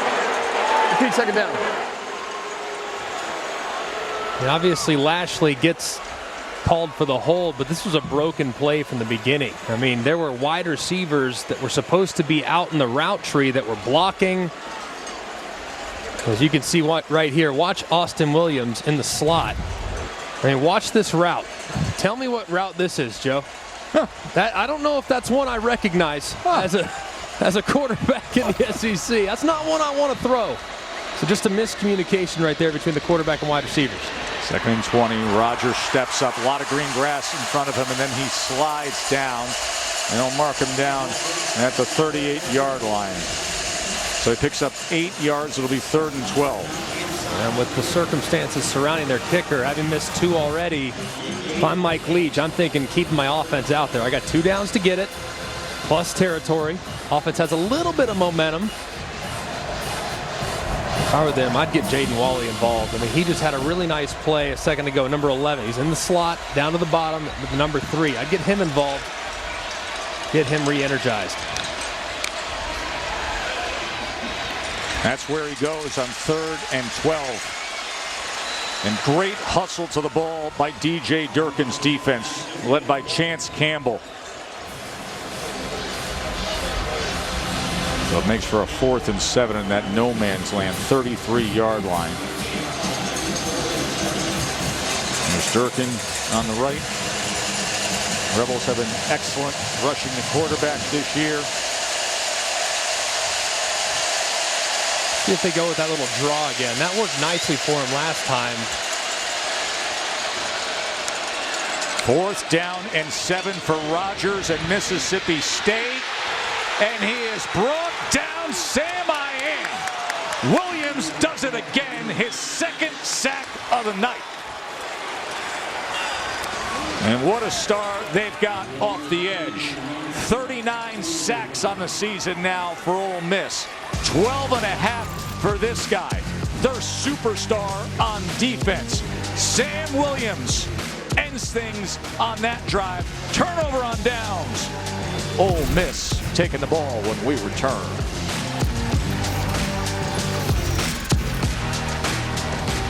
You are watching the SEC Network's coverage of college football. Due to time constraints, we move you ahead in the action. You're watching the SEC on ESPN. That is the prize possession. Thanksgiving Day 1927 was the first battle of the Golden Egg. Here we are Thanksgiving night, and Ole Miss is trying to retain it. Parrish dragged down from behind. That was Brule with the tackle to open up this 4th quarter. Home team down by 11. Great tackle there by Brule. 2 downs here, probably knowing the kicking situation for Ole Miss to get it. Corral behind the line of scrimmage, and right at the line of scrimmage pushed out is Dontario Drummond. That was Fred Peters who tracked it right down the line. Critical down here from Mississippi State's defense.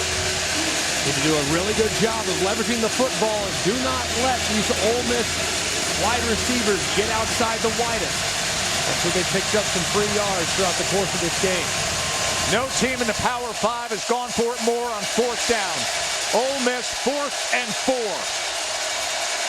Corral looks to Ely, blockers in front to the edge, and it's a 1st down, Rebels.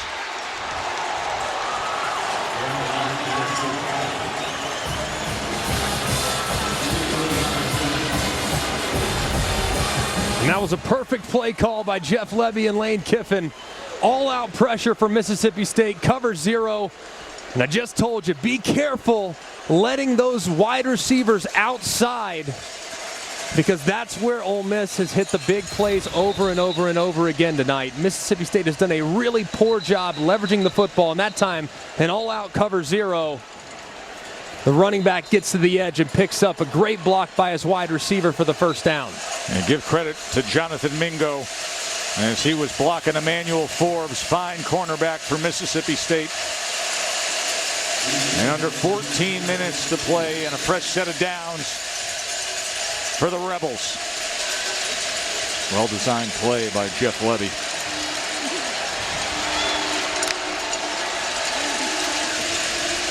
Corral. And a check down underneath to Drummond. That has been his favorite target tonight. 14 times he has thrown his way. 12 receptions, Greg, for 122 yards. Yeah, they've been dialed in. And really the only thing that stopped Ole Miss here in the second half has been penalties. I mean, they have been really, really efficient, both running it and throwing it here in the final 30 minutes. Neely this time to the 11-yard line. Randy Charlton with the tackle.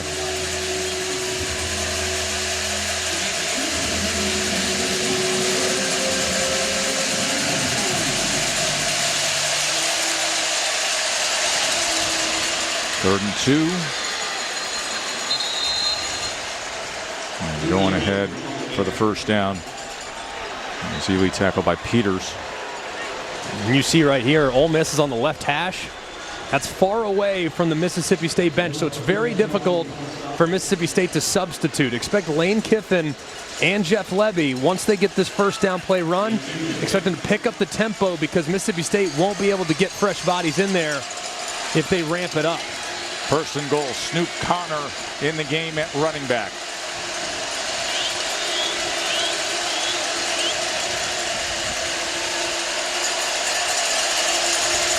Veteran leadership of Matt Corral.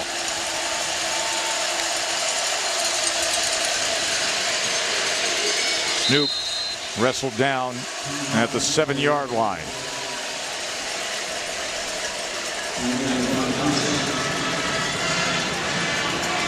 This Ole Miss team, they were not thrilled with the way they played last week against Vanderbilt at 31-17, but that was a sandwich game. You had A&M the week before, huge win.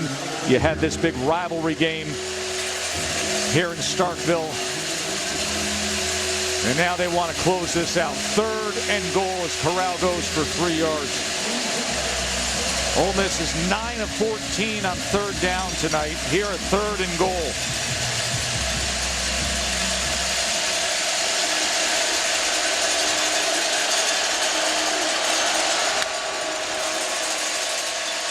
Corral looking to run, spins his way in.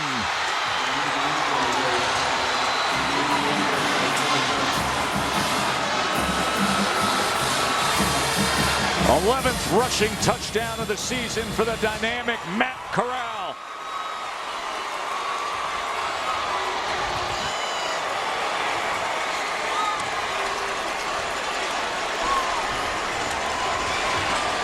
He said last week we weren't talking about the big picture. Nobody was mentioning Sugar Bowl. But this week we can talk about it. We can think about it. Told us the other day, Greg, we can sell out, give everything. And if we win, then that's where we should be. They just may be there, playing in prime time on New Year's Day. A lot to be determined with Alabama, but right now Ole Miss is in prime position.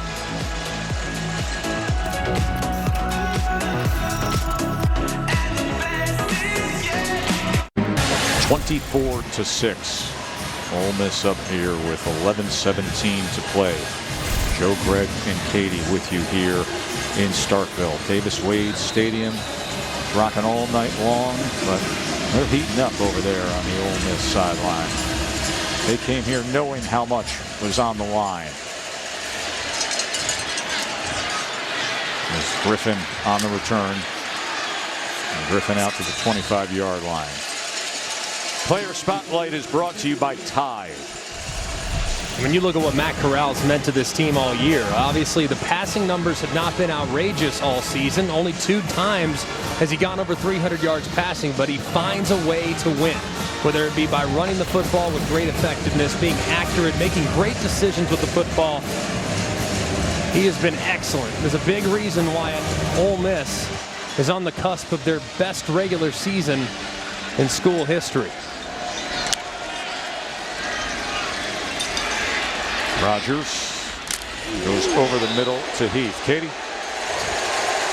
Well, guys, after Ole Miss beat Vandy, Lane Kiffin went into the locker room ready to praise his team rather than rip them, which he usually does the latter.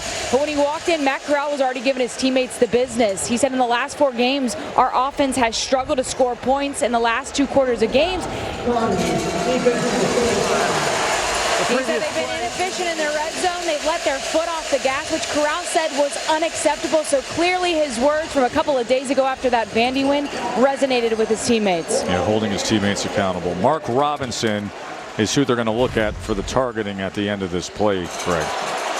Yeah, and that's dead to rights targeting right there. Crown of the helmet, head or neck area. That checks every box. As you can see him lower his head and initiate the contact with the crown. This is an obvious targeting there by Mark Robinson. After further review, the ruling of targeting is confirmed. 15-yard penalty, automatic first down. By rule number 35 is disqualified the remainder of the contest. So Robinson, who had a sack earlier tonight, is ejected for targeting. I remember watching that young man in the first game against Louisville, one of about, felt like 10 targetings, but that young man, he hit really, really hard, just has to be more dialed in with his fundamentals. I think he's been a really good addition to Ole Miss this year. Unfortunately, he'll miss the rest of this game and the first half of the next. Woody Marks on the run, out to midfield. Big Springer with the tackle. The transfer from Navy. Real difference maker for this Ole Miss defense, isn't he, Greg? Yeah, he's a physical presence, that's for sure.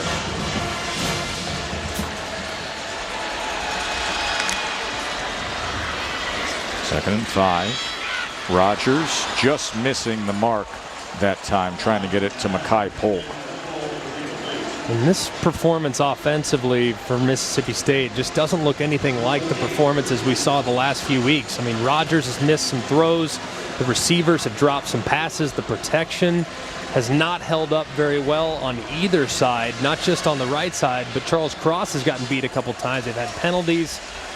This offense, really since the end of the first half with those consecutive drops, they just haven't looked the same. You also have to give credit to Ole Miss's defense. They're taking advantage of the mistakes.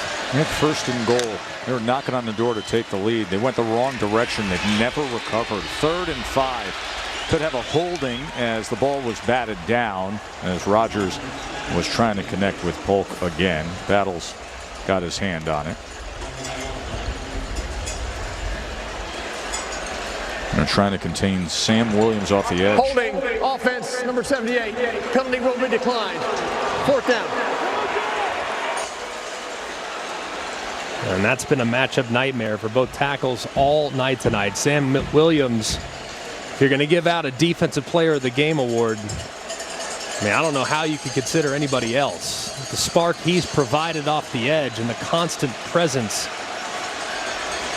he's been almost unblockable. Pretty good for a guy who was playing high school basketball and played 1 year of football, and now he's blossomed into this. 4th and 5.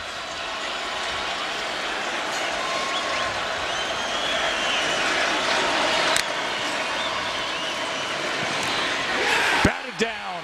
That was Chance Campbell getting up and rejecting it on 4th down. And you see the big smile on the face of DJ Durkin. This defense has really grown up.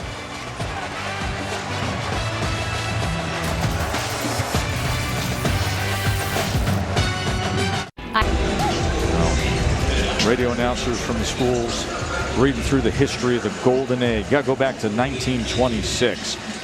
Down here in Starkville when the Ole Miss fans, they snapped a losing streak and they made a dash for the goalpost. Next thing you know, we had an all-out brawl. Fans coming out, picking up chairs, hitting each other over the head. They said, hold on, we can do better than that. Let's play for a trophy.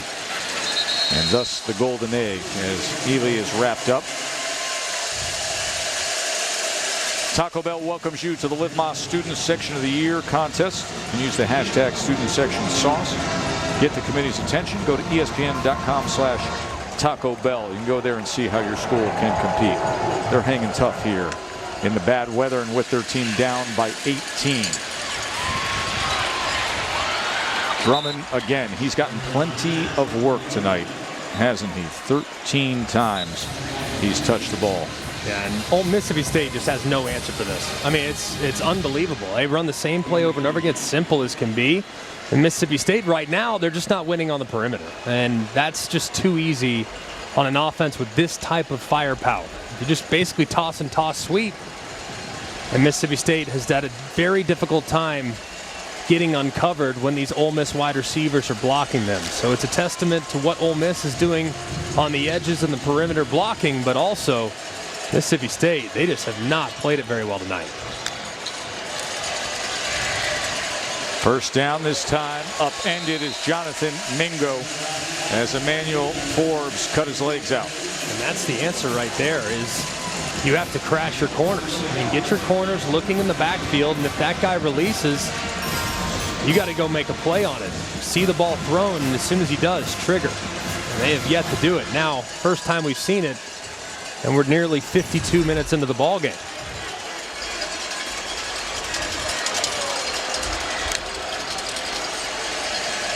Snoop Connor hitting the hole, charging ahead, getting it down to the 35-yard line. Connor with a pair of 1-yard touchdown runs tonight.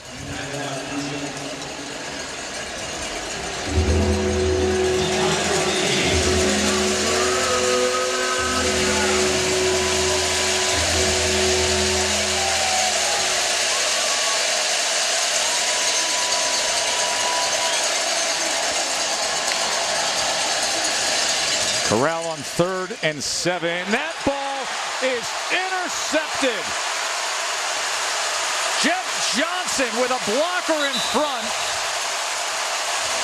And the linebacker from Tupelo, who leads the team in tackles, comes up with the pick of Matt Corral.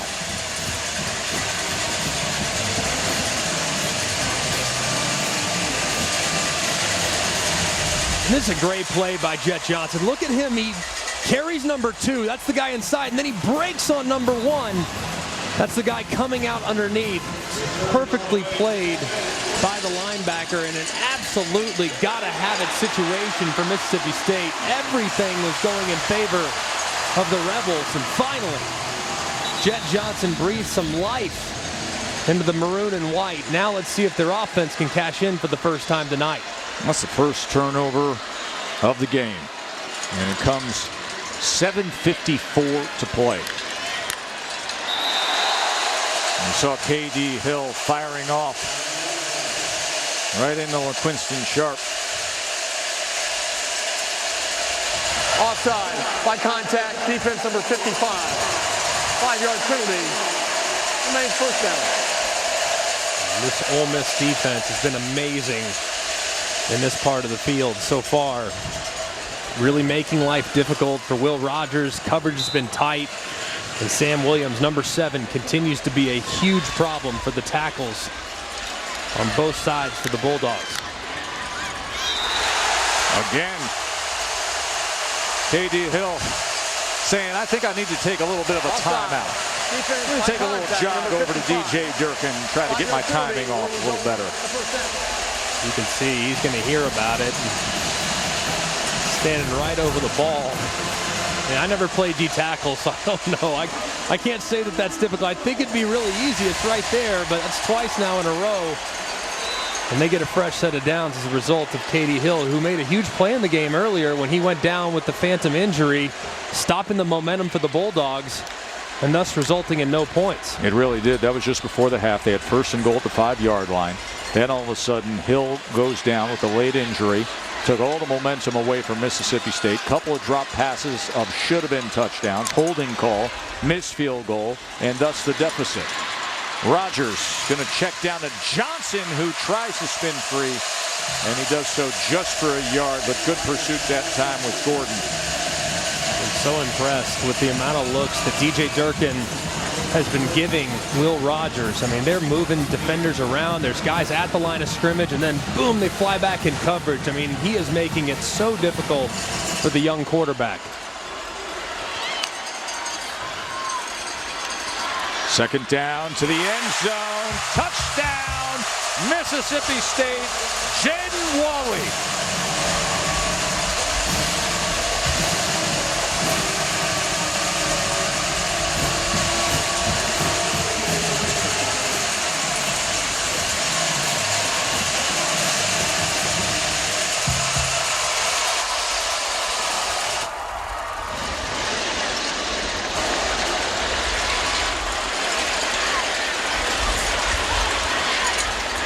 So the interception gave the offense a little life, and they struck.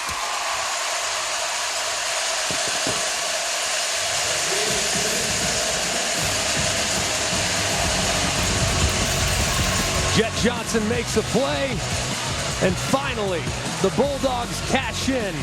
A beautiful throw from Will Rogers over Chance Campbell, the linebacker, into Wally's hands, and the Bulldogs have life.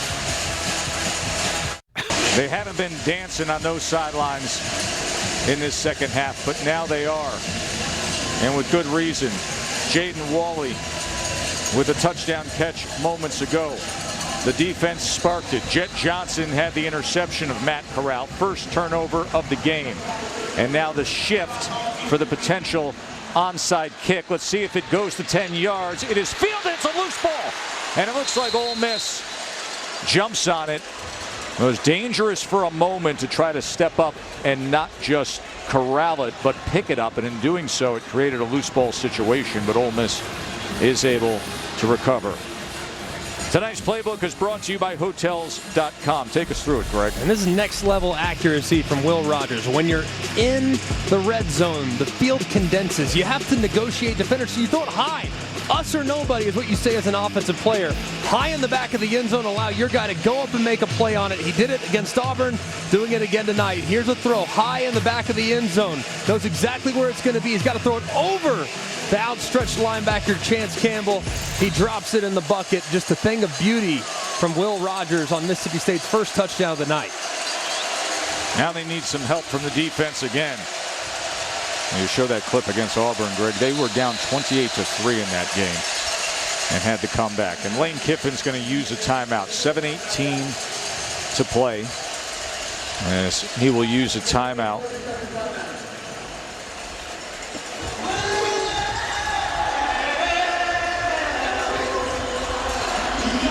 Rivalries on the SEC Network and the ESPN app on Saturday. Noon Eastern, Florida hosting Florida State. And you'll have Command Center version with all the camera angles, stats, infographics. Vandy and Tennessee in Knoxville at 3:45.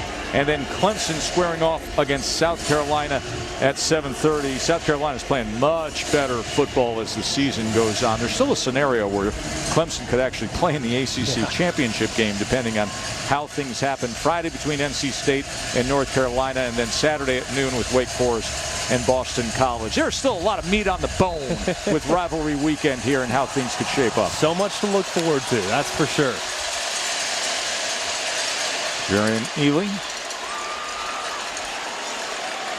I guess you could say a lot of meat on the bone here, too. I mean, Mississippi State, if there's ever been a team built to come back, it's Mississippi State. But with what Ole Miss is doing offensively, it's going to be incredibly difficult. 8 yards there from Ely, and then they wrap him up as he struggles to get back to the line of scrimmage as Jet Johnson, who had the interception moments ago, comes up with the tackle. In comes Snoop Connor into the ball game for Ole Miss, which would tell me that he's probably going to get the ball going north and south. And that's exactly what he does. And with that pad leverage, he is able to get the first down to the 30-yard line. So they'll be able to chew a little more clock. Mississippi State with 3 timeouts remaining. Yeah, when he comes in the game, you know it's about to get real physical real quick. He goes A-gap to A-gap right behind that offensive line. He's going to lower his shoulder, and he's going to initiate the contact more often than not.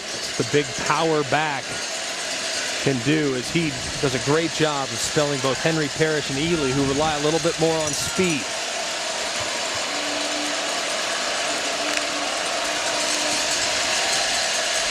Connor trying to reverse course. He's able to stay in bound and tackle at the 30-yard line by Jet Johnson. He's limping as he gets up.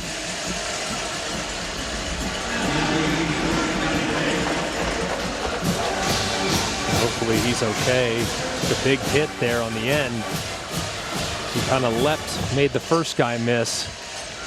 And that was a big hit from Jet Johnson as Mississippi State will burn their first time out of the second half.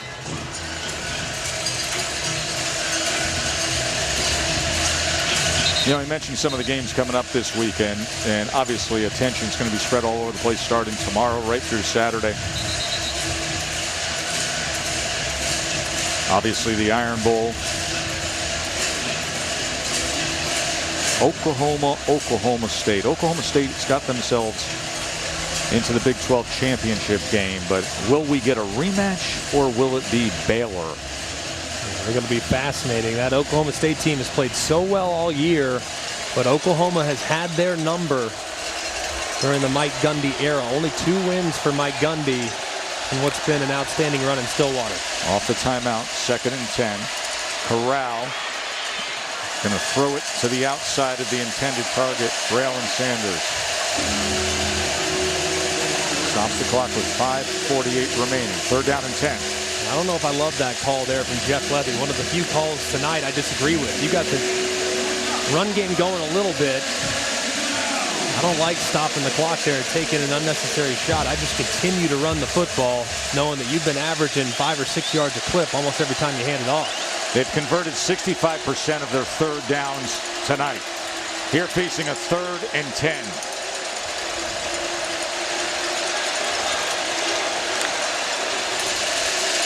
Corral looks left, looks right, downfield to the end zone, and overthrows Drummond, but a flag is down right at the goal line.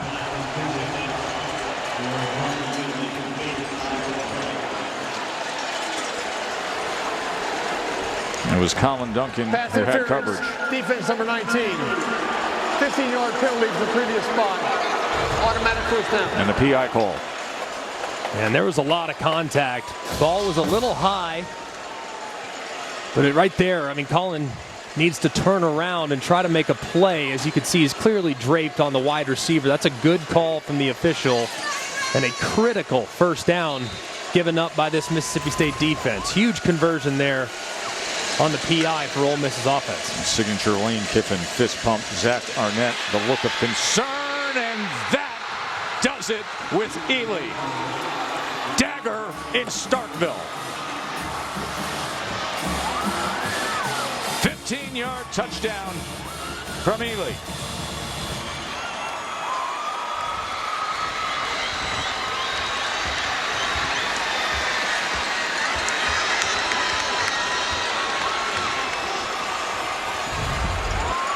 Just a great job on the left side of this offensive line. And these running backs have run so hard tonight, constantly breaking tackles, being physical at the point of attack. Just a great performance by this offense. Just when Mississippi State was finding a glimmer of hope, just a little something, the Rebels respond. Monday, January 10th, that'll settle it. What Ole Miss fans are concerned about is what college football looks like on January 1st. They hold on here, coast in for the win. It'll be their first 10-win regular season in school history, and they are hoping that that puts them in position if everything plays out for a Sugar Bowl.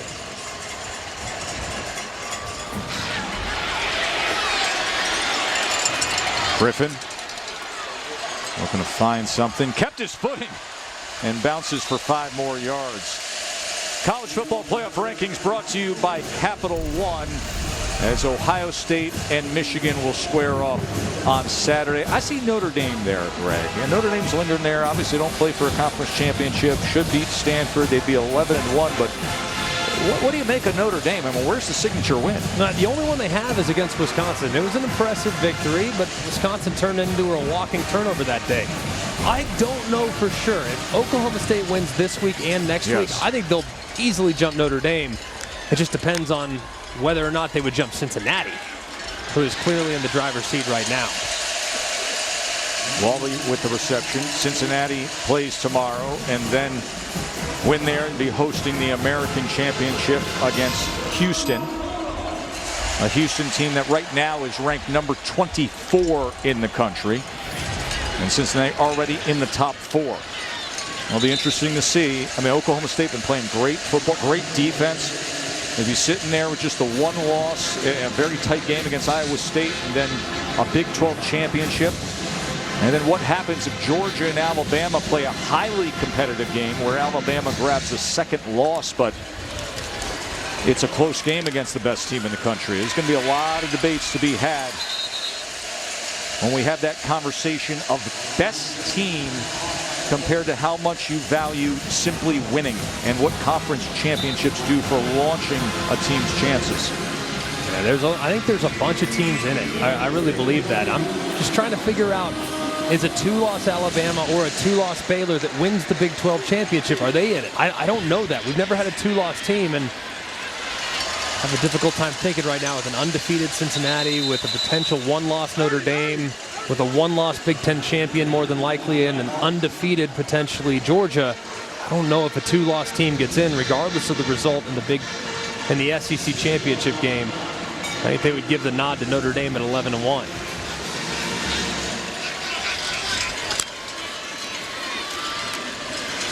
Well, I still think your conversation you brought up as Marks takes it ahead for the first down of a Big 12 champion, especially if it's the Oklahoma State team, a 1-loss Big 12 champion with that championship compared to a Notre Dame team that's 11-1 that would be circling a Wisconsin victory earlier this season. That's a struggle for me, Greg. I understand. That's a struggle for me. I'll give you, okay, an SEC champion, a Big 10 champion, an undefeated Cincinnati.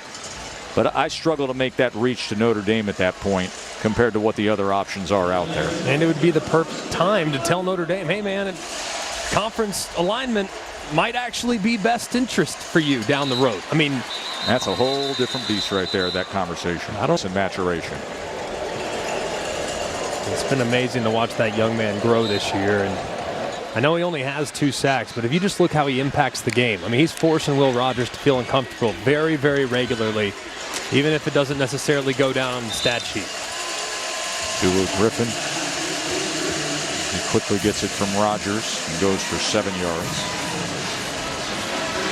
You just have to wonder, how different would this game have been had Mississippi State gotten those points before the half? That was such a huge swing, and then to go 3 and out essentially on the first drive of the second half. It just really has been difficult for them to come back from after that. Woody Marks. You know, it's funny because you look at this overall effort from Ole Miss tonight and you say, it's just one moment. Ole Miss has dominated the game. Defense has played great. Offense got running game going and some key plays from Matt Corral. But it's interesting how those little moments in a football game can change the rest of a football game. And first and goal at the 5, all of a sudden you're going in the wrong direction and you come out empty and the game gets away from you. Rogers on 3rd and 1. Extending the play and then incomplete as he went across the grain trying to hit Griffin. You're right. I mean, Ole Miss has been the better team tonight. No one's saying anything different than that. I completely believe that they have won not just at the line of scrimmage, but they've been more efficient offensively, both running it and throwing it. They've also played better red zone defense. But I think when you look at Mississippi State and what they've been, they're such a momentum team. Once they get momentum, it's really hard to slow that group down. And that thwarted the momentum there at the end of half. And Ole Miss had the momentum, and therefore parlayed it into a really nice second half performance. But ton of credit to Ole Miss for taking advantage of the mistakes that the Bulldogs have made. Under 3 minutes to play in 4th down here, and Woody Marks will have the first down, trying to shake his way for more, and he does so to the 11-yard line. This Ole Miss team, we've been watching them all year long. We called their game against Arkansas. They just find a way. It's just so impressive to watch them. And I mean, here's one. I mean, it's ridiculous. I mean, it's ridiculous. This should be delay a game or unsportsmanlike by the defense every single time, and that player shouldn't be able to return this series. They can come back next series. They can't return this series. It just, time and time again, you see it throughout college football. It's been a point of emphasis, feigning injuries, and it's got to be taken out of the game. It's a complete lack of sportsmanship. Can't argue against that at all. You see the effect it has on the opposing offense. Marks into the end zone. Still fighting to the end is Woody Marks and the Bulldog team.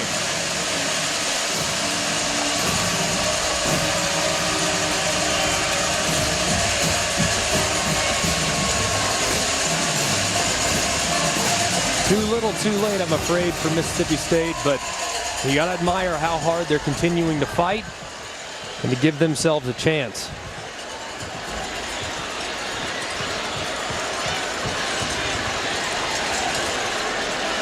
Two-point attempt. As Marks and Rogers stay on the field. Rogers back to the end zone, and he is able to get it to Mekhi Polk.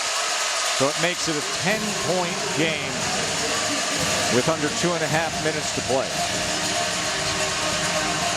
One car accident. They can run the football. They can get after the quarterback. They're going to force the ball out of C.J. Stroud's hands really quickly. I actually think Michigan has a real shot.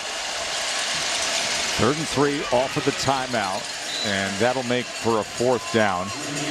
Mississippi State doesn't have any timeouts remaining.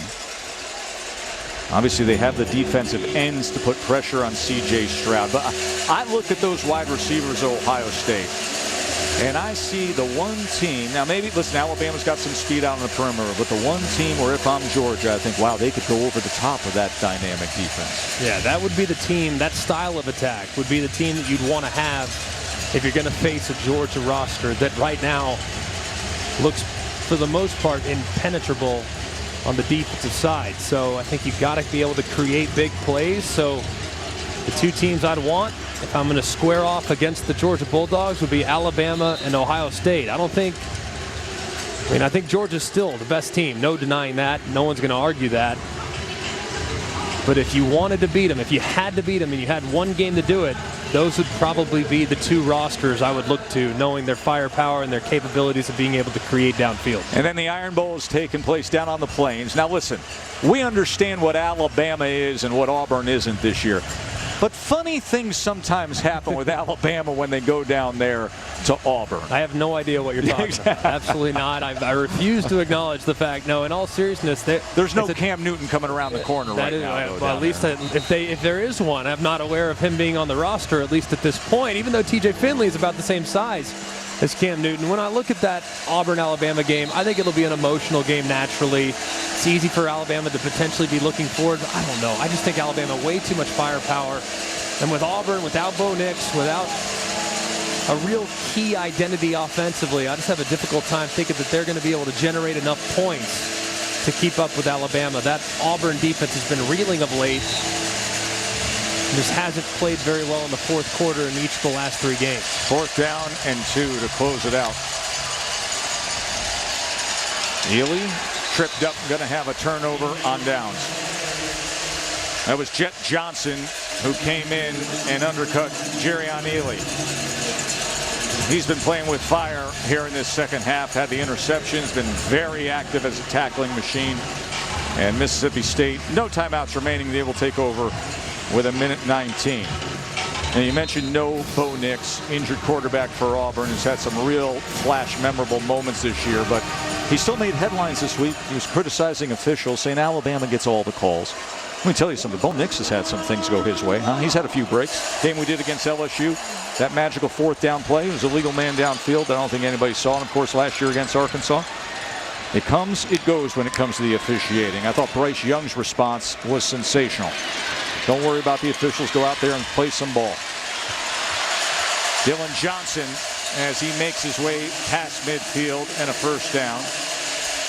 And those faithful who remain still cheering on the home team in this heated rivalry.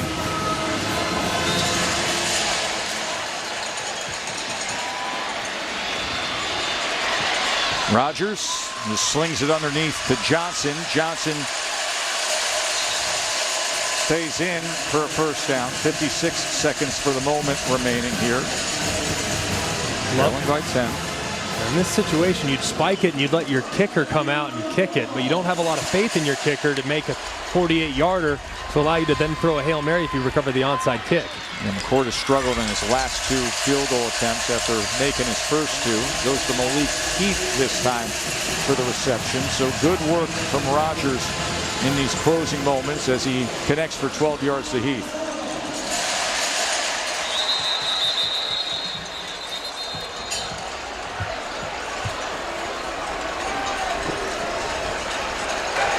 Ruling on the field was a first down, ball past the line to gain. The previous play is under review.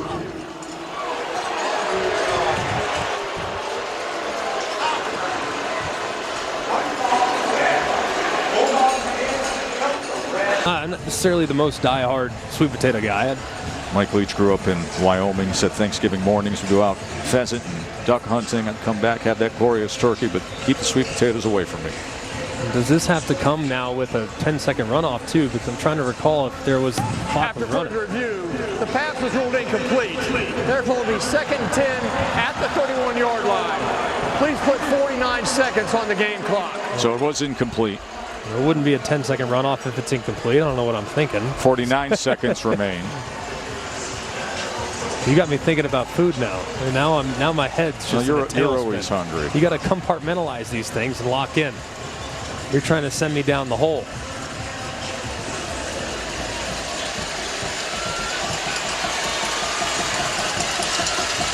.49 seconds from this being another notch on the belt for Ole Miss. With a win against their 6th team that'd be bowl eligible. Rogers, as he goes inside the 20 to Polk.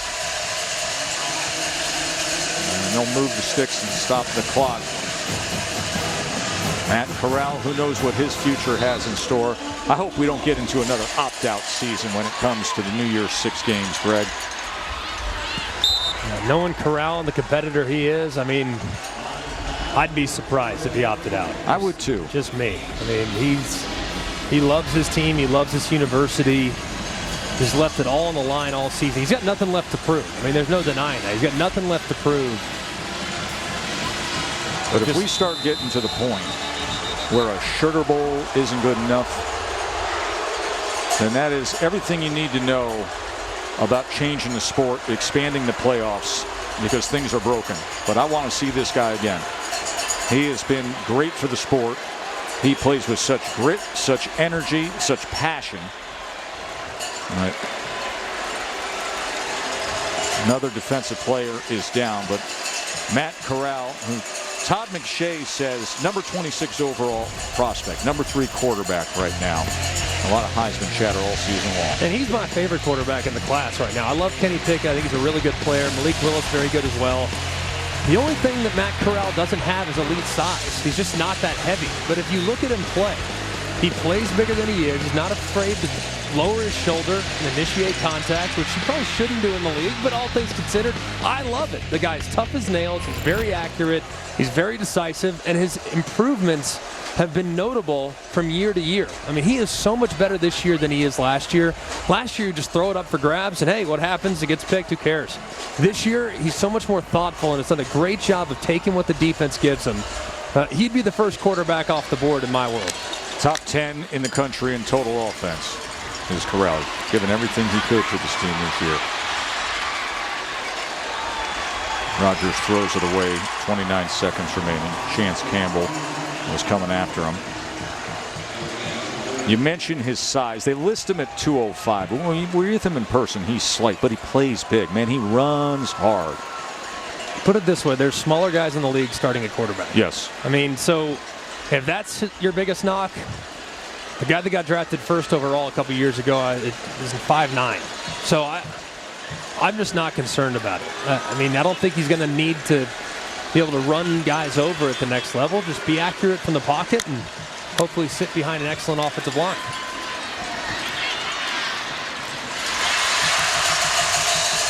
Polk takes it inside the 10.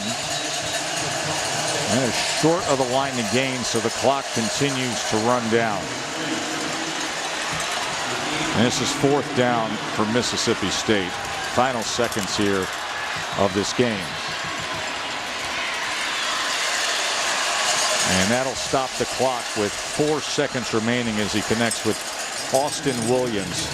You see the big smile for Matt Corral. You think about what this rivalry has meant in his career arc. You go back to that 2018 game. Through that touchdown pass, the end of the 3rd quarter, things really fired up. Next thing you know, a helmet's ripped off, punches are thrown. He said, I'm a completely different player now. This is a completely different program now. And he's loving it. And Golden Egg going to be heading back to Oxford for another year.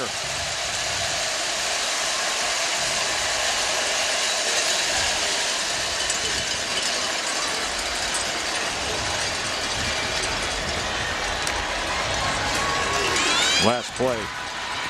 Rogers to the end zone, and it's incomplete, and a flag is down. Can't end things on a defensive penalty. So Lane Kiffin's going to get that team back. No, wait for the call.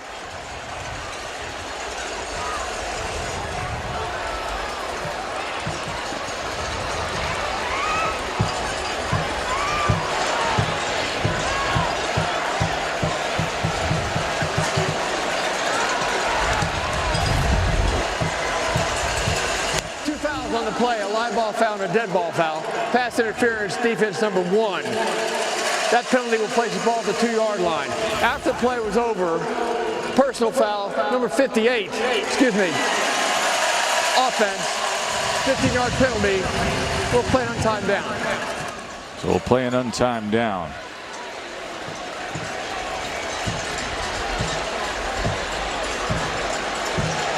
Mississippi State team that has had spectacular comebacks this year. Twice they broke the school record for largest comeback this year, but they just couldn't come back tonight against a top 10 Rebels team. Bass obviously has been a part of championship teams on Ohio State. I thought his comment was interesting, saying, listen, I know how good this team is. Here's your untimed down. You get to see them tomorrow on ABC. And then Bedlam Saturday. Rogers, and that will be the final play.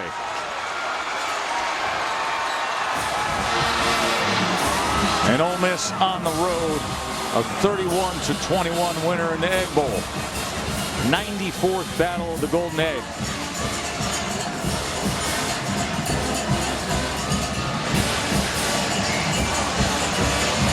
Corral passed for 229 yards, had the 1 passing touchdown. He had the rushing touchdown and ran for 45 yards.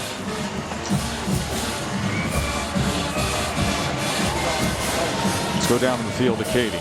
Thank you, Tess. Matt, the Golden Egg is headed back to Oxford tonight. How does it feel to get this rivalry win? I mean, it feels good. I mean, a rivalry win, that's a big one, but to do something to do something this school has never done before, 10-2, 10 regular season wins, man, it's unbelievable. It's everybody in this locker room that bought in. Coach Kiffin, the coaching staff, Jeffrey Levy, Matthew Holichek, everybody coming together as a collective.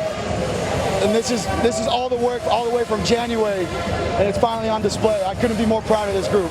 10 wins, it sounds pretty sweet for you as your last regular season comes to a close and you think of your college career at Ole Miss. What makes you most proud?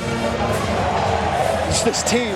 Is what we were able to do, because this is the same team that was with us when we were 5-5, when we had losing records, and it was in us. You know, we just needed people to bring it out of us. And like I said, man, I'm speechless, and I couldn't be more proud of this group right here, because everybody looked the other way on these kids, but we brought them together, and we were stronger together, and it shows. Congratulations, enjoy. Thank you. Tess. Leadership matters. Matt Corral.